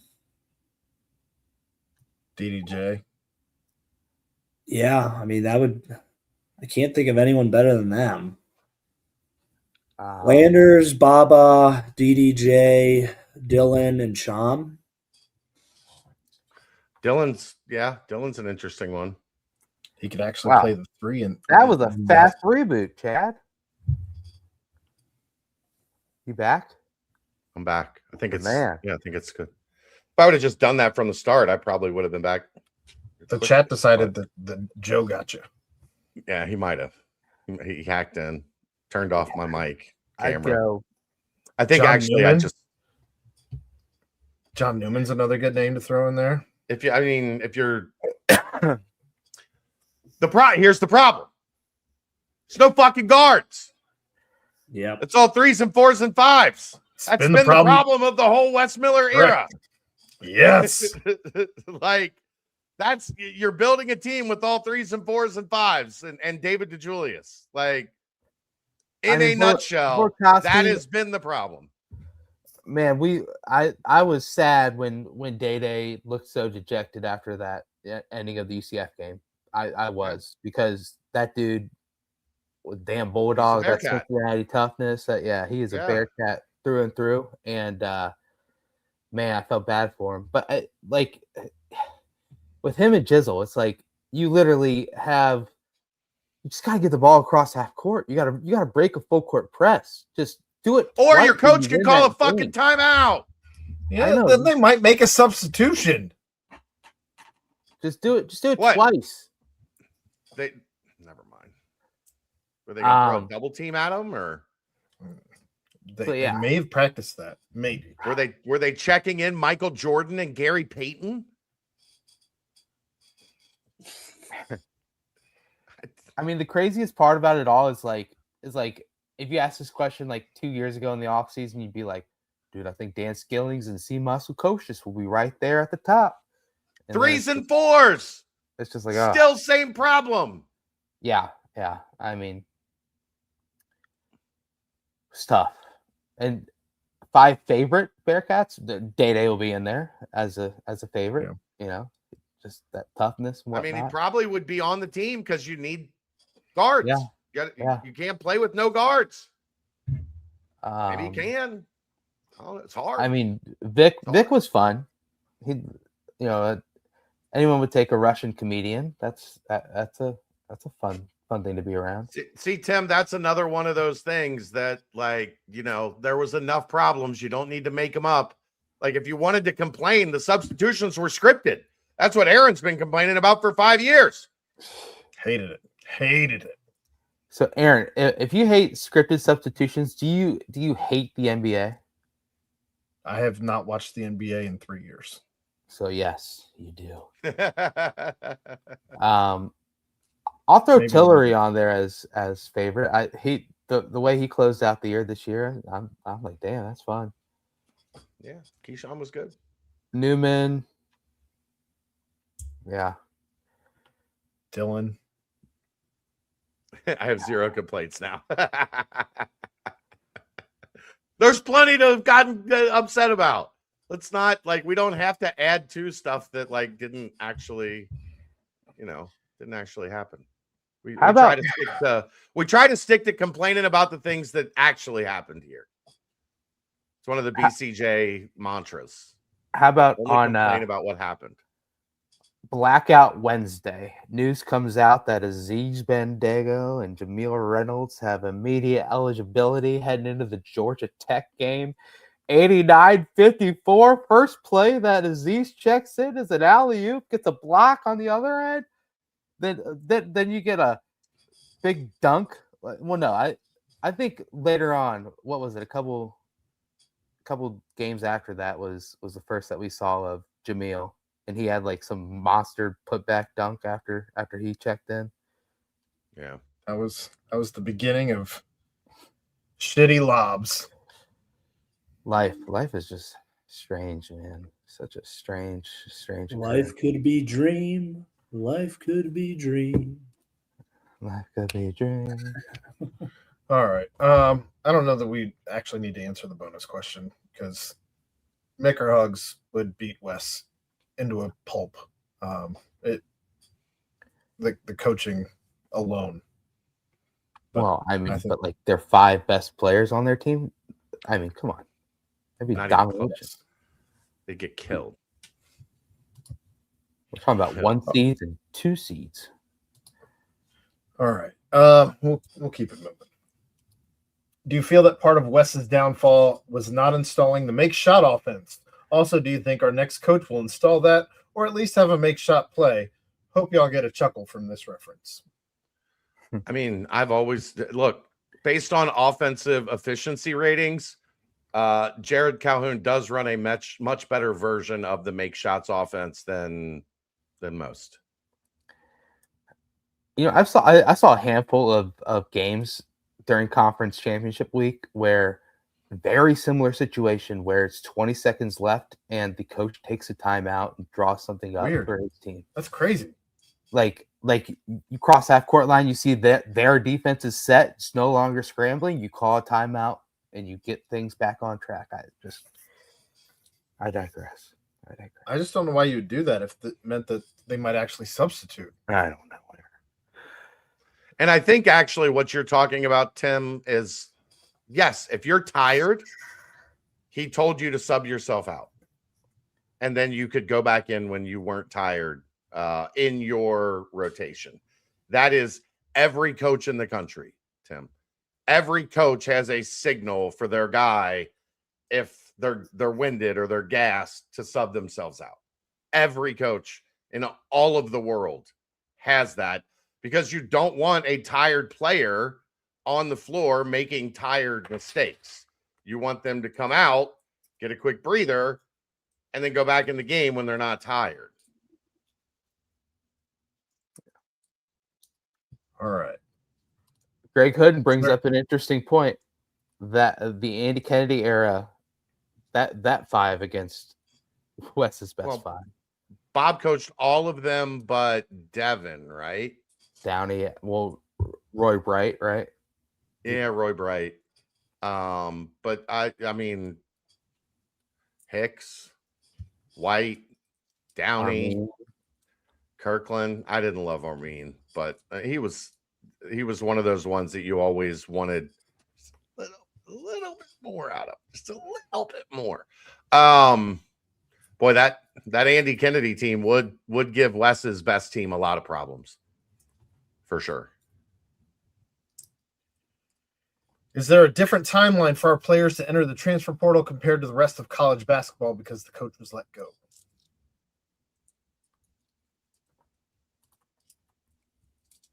I think there could technically be, depending on when Wes is fired, because your window opens 5 days after. Well, no, actually now it doesn't open until 5 days after the new coach is hired. And then you get a certain, I don't remember how many days. I don't remember if it's 15 or 30 with the new rule. So if Calhoun's not hired until like the 5th per se, then they would have until the 10th, I think, but the portal would open on the 7th for everybody. You might just get an extra day or two at the end. I'd have to get clarification on that. All right.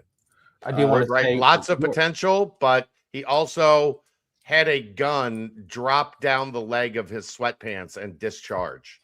Yeah. And I do want to mention he was on the team the last year of Huggins. He was not on the Andy Kennedy team. Right. Sorry. I apologize. Right. Cedric McGowan, though. One of the only holdovers. Big Ced and Hurricane Ron Allen. That's still one of the funniest pictures. And then Brandon Miller, those three just in the room for Nick's opening press conference. It's like, okay, there you go. Late in the season, the offense looked much better once we started collapsing defenses and creating kickouts by playing through Baba and Cham. That seemed to become a strategic focus. Nearly 150 games into the Wes Miller era, but we never recruited guards who could create similar penetration. Why do you think it took so long strategically to use our bigs that way, and why wasn't it more of a recruiting priority to get more guys like this? Well, an error on Wes's part by not recognizing. Well, one, Baba Miller and Mustafa Cham, there's not many of those out there. You don't just go to the basketball depot and pick one up in aisle 4 and one up in aisle 5. but that's their responsibility, whatever. I think Dylan Mitchell and Aziz Bandago was pretty damn good 4-5 combo, but in different Aziz ways. wasn't as offensively gifted as Mustafa Cham. The big part is the reason that worked is because one, Cham got a lot better. Like they tried to play through Cham early in the year, and he wasn't ready for it because that hadn't been developed as part of his game yet. As the season went on, one, he got better. Two, I think they got more comfortable finding the spots that worked for him a little bit better than they did in the beginning of the year. So one of those things when you're dealing with one-year teams, you're learning all of that stuff over and over again. But ultimately, the problem comes down to they needed to play through Baba to get paint touches to play the way the basketball works the best. Like playing from inside out, we've talked about this a bunch, having shooters step into shots instead of like, it's not as easy when you're catching from over here and then you have to bring it in and load up as when you're catching right here. Like watch a lot of the threes that Celestine made at the end of the year. Inside out, he's catching it here. Boom. There's not wasted motion. There's not catching it, bringing it in front of you, allowing the defender time to close out. Like a lot of those shots, there was a guy in the vicinity, but because the pass was inside out and it was a good pass in the shooting pocket, you can get that thing up and off your fingertips a lot cleaner than when you're playing just strictly around the perimeter. So yeah, as they started to do that more, but guess what? They got in trouble when teams were able to take Baba's ability to penetrate away. Like TCU had a smaller guy on him that was able to keep him from getting to his spots and to keep the offense from functioning the way that it had been functioning, and they kind of collapsed. And that is kind of the flaw with needing your four-man to be really the only guy on your roster besides Tillery that could do that. So yeah, if they would have figured this out earlier in the year, I don't even think we would have this type of a podcast right now. I think we would be talking about who their first round matchup would be against and how Mustafa Cham is projected as a first round draft pick. So if they would have played like that way earlier in the year, we might not have Brent as part of this podcast because he might have made a lot more money than he lost this year. Hey, we got hot for a little bit there. I'm going to be honest with you. I'm sure you did, but there's only so much you can catch up. In the end. What criteria is AD Cunningham using to find Wes Miller's replacement? What does he value the most?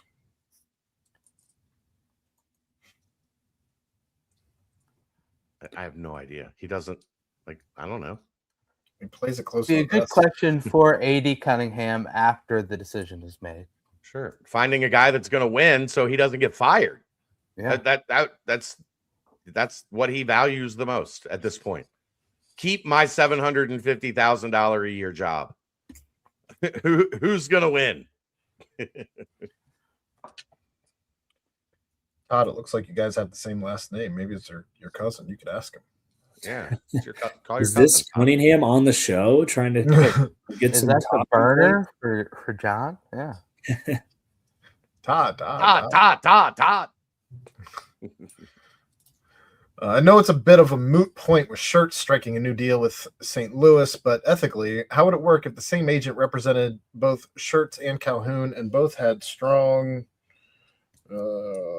interest in the UC job? I'm familiar with the dual agency with regards to real estate, but with high-level college athletics, it seems ethically impossible. Has there been a coach search with this scenario that you can think of? They're clear. I mean, there's only there's 4 agents that represent all of the college coaches. So It happens most every year. Here's the thing, guys. The agent doesn't interview.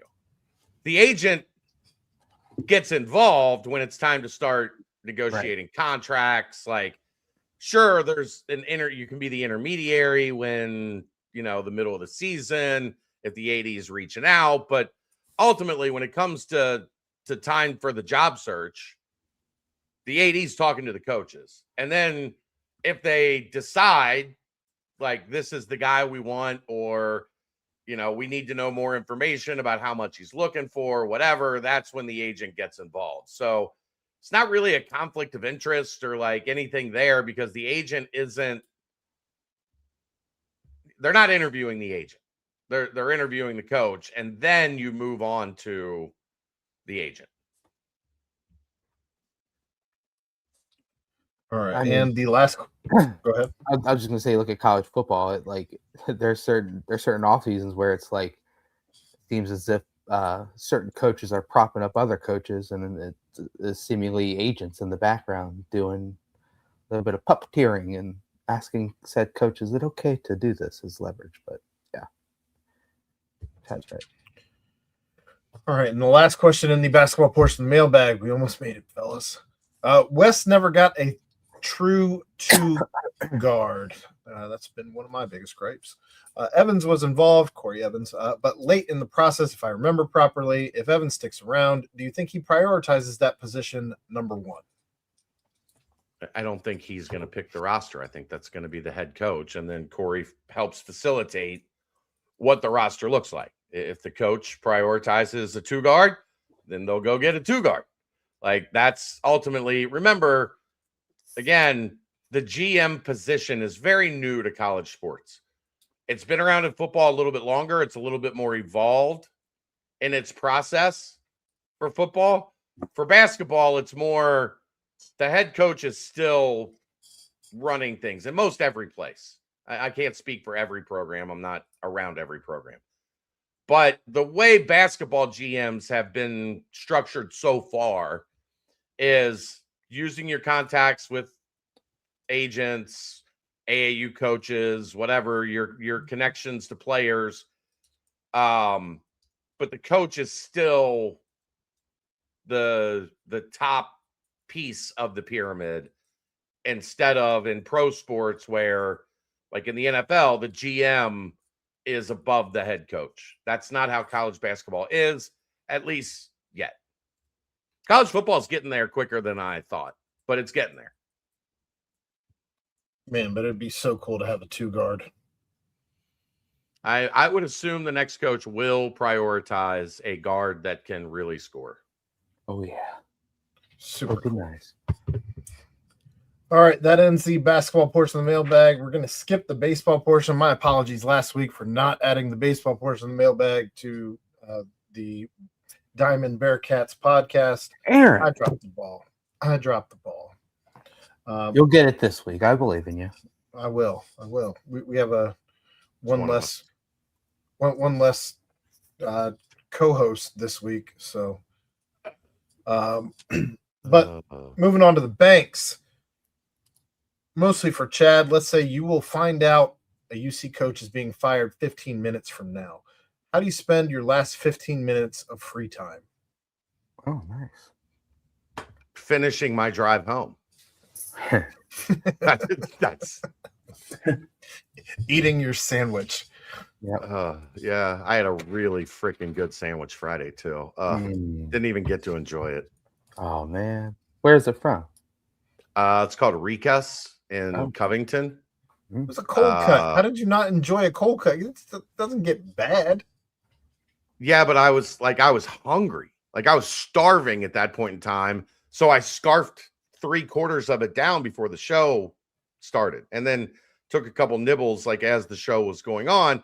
So like it was a big sandwich on fresh made focaccia bread. Yeah, it was like a double decker. No, it was a single decker, but it was like fresh made focaccia bread, like it would balsamic glaze, like it was spicy Italian with fresh cut deli meats, like mortadella on there. It was outstanding, but I didn't get to like really thoroughly enjoy it, unfortunately. Fresh mozz, right, Royer? Little fresh mozz on there. Yeah. There you go. Have you been to Ricas, Royer? No, sounds like I need to. It's on 4th and Scott Street in Covington. They have like a full like butcher counter. They had a like a spatchcock chicken is. No. Yeah. where you cut out the backbone so it lays flat, so you can like grill it flat. Oh, and it was covered in fresh homemade mole. Oh, okay. Oh, and it was like that on the it was food uncooked. tail. So you take it home and you throw it on your grill and cook it. But they have really good meat selection, meat counter, and then they make like 4 or 5 different sandwiches a day. And you order them, and then whatever you want on them, the lettuce, tomato, onion, whatever. They're really, really freaking good. It's a really cool little spot. You'd like it, Roy. Okay. So to answer your question, Will, Chad would be looking up menus for his next really good meal. Is essentially what it comes down to. I would be driving home after picking up my really good meal, knowing that I was cheating time and that this was probably going to happen. And getting that sandwich was probably going to make me 3 to 5 minutes late on Wes being let go. You know what? Might be a hot take, no free ads, but like Jersey Mike's, I enjoy when you get a Giant and you taste the bit that has been in the fridge for a little while, a little soggy, a little Mike's way.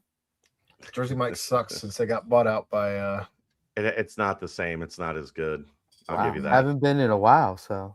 Private equity they got bought out by private equity. The sandwiches are like 40% smaller. I did see that one floating around social media, the Philly cheesesteak a guy got, and it was like all bread or something. So yeah. I guess missed. What was the worst job you ever had?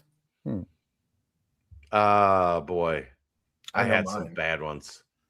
I sold vacuum cleaners door to door for like 4 days. Nice. Like 4 days. And that was like, jail sounded better than that job. Like 3 squares, place to work. Like jail sounded better than that job. Huh. I mean, I don't really have too many bad jobs. I was a waiter for a long time. Yeah, I liked waiting tables. I did too. I was damn good at it too. I made a lot of money waiting tables. But then you get in that industry and you get in that lifestyle and you spend everything you make pretty much that night, and it's just like, what? How did I spend $300? And you're like, I don't know. Cocaine and strippers. Oh my gosh, you said it, not me. And then, I guess my worst one. There's this thing called Blue Indy. These little electric cars that would drive around. This was when I was like broadcasting, trying to make play-by-play broadcasting my life, and so this was like a side gig, during the day. Don't call anyone big fella. What? Don't call anyone big fella. Yeah, yeah, exactly. I still get haunted by that to the day. But that rode around with my girl Tiffany for like 4 months, and it was an interesting little life doing that. So Blue Indy, shouts to Blue Indy. They failed. They are no longer didn't make it, huh? No, there are no longer little cars driving around. I'd say that was worse because there was a little era, like a week era, where they would ship them in from overseas, from France, and on the ship coming over, they got infested by stink bugs. So like we'd be firing up these new cars and just like blasting out of the air conditioner would just be a bunch of stink bugs right in your face. So that sucked. But yeah, that was that. I worked at a car wash. I did waiting tables. I sold shoes at JCPenney for a while. I worked at Finish Line. I had all sorts of jobs. But the absolute worst was right out of college. I landed with this place that sold door to door, like AT&T and Time Warner. And I did this for just a couple of days. And I got attacked by a dog. You had to wear a suit while doing it. Like it didn't matter how hot it was. They wanted you to wear a suit while you did it because you had to look the part going door to door. And I got attacked by a dog that I had a giant hole in my brand new suit, and I kicked that dog in the face. Whoa. And yep, totally happened. And yeah, I went immediately back to the office and said, I'm not doing this anymore. I quit. And the guy was like, is that who you are? Is that who you want to be? Are you a quitter? And I said, you know what? I'm good with that today and forever. I'm done with this. Yeah. So yeah, door to door was the worst, absolute worst. It's a nightmare. Terrible. Royer, worst job. I don't really. I mean, I linebacker Luke Fickle. Yeah, tackling dummy for 5 years. I didn't really have. I don't really have any bad jobs experience. I mean, I guess I did landscaping in high school. I mean, that was hard. It was hard, but it wasn't like a bad job because you're a high schooler just doing it. But no, because I never, with football, I didn't have to work. I mean, I worked in a lab on campus. That wasn't the most entertaining job, but micro and nanotechnology lab, it was hard. I wasn't good at it, but the people were great. So, okay. Can't complain. So you just never had a worse job? I guess not. Must be nice. I was gonna say, to be Ryan Royer. I've only had one real job already. I played football, guys. Shit. He can't besmirch his current job. So you were never like a lifeguard or like a worked at the snack shop at the lifeguard place. No, I was lifeguard free nachos, and all of a sudden they wanted to hang out outside of the lifeguard place. Yeah. Brent clearly just wants to envision you as a lifeguard. Yeah, in this scenario. He's thought about it many a night. Different life. Different life. All right. Last one. Let's wrap it up. Last question. What is your last song? It is more or less. What is your go-to karaoke song? More importantly, what duet would Ryan and Brent choose, and who would do the female parts? What do you think, Brent? What do you think would go well with us? So my go-to karaoke song, I think I've mentioned this before. I have an unbelievable shaggy voice. I performed it at numerous weddings. I performed it in Nashville in front of a crowd of hundreds. It's just phenomenal shaggy voice, and now I charge. You banging in the shower. I make people pay money to hear it, so you guys will not be able to hear it here. But Angel is the song. Angel is the song. Shaggy Angel. It's not a female part, but during weddings, the female sings that part, and then I do the shaggy part.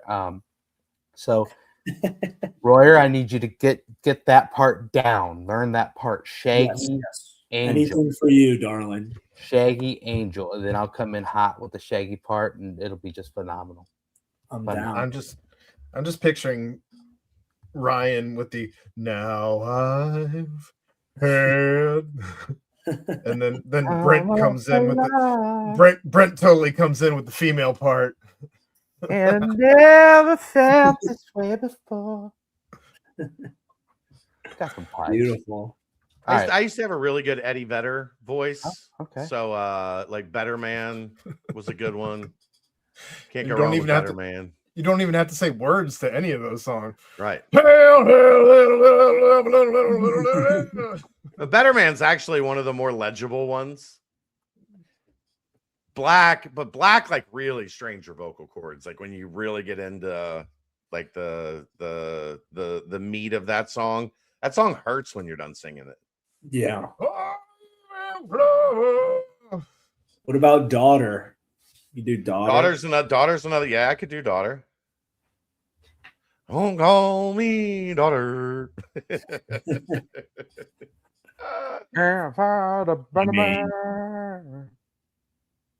trying to think what I like to do. Linkin My Park. Sacrifice by Creed is probably mine. Chad, you definitely ripped some Hunger Strike. You could do a good duet, Hunger Strike.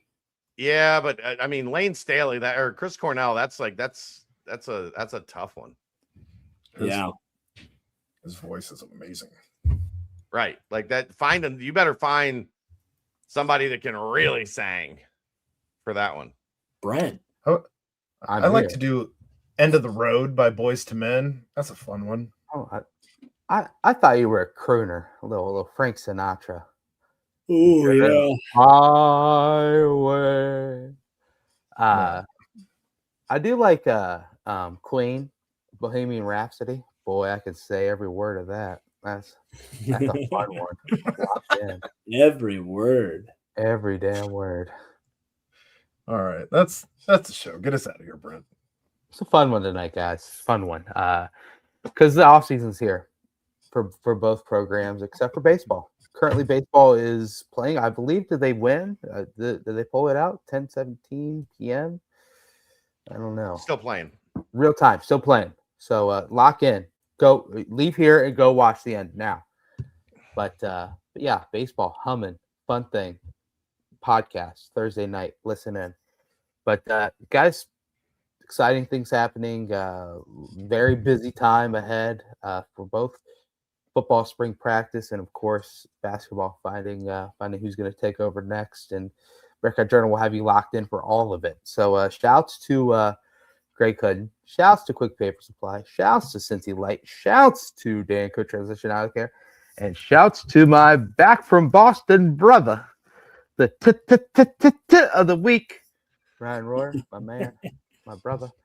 But yeah, for the guys, for the crew, for the squad, for Aaron Smith, for Chad Brendel, and for Ryan Royer, I'm Brent Young. Yet again, another fantastic BBP presented by BearcatJournal.com.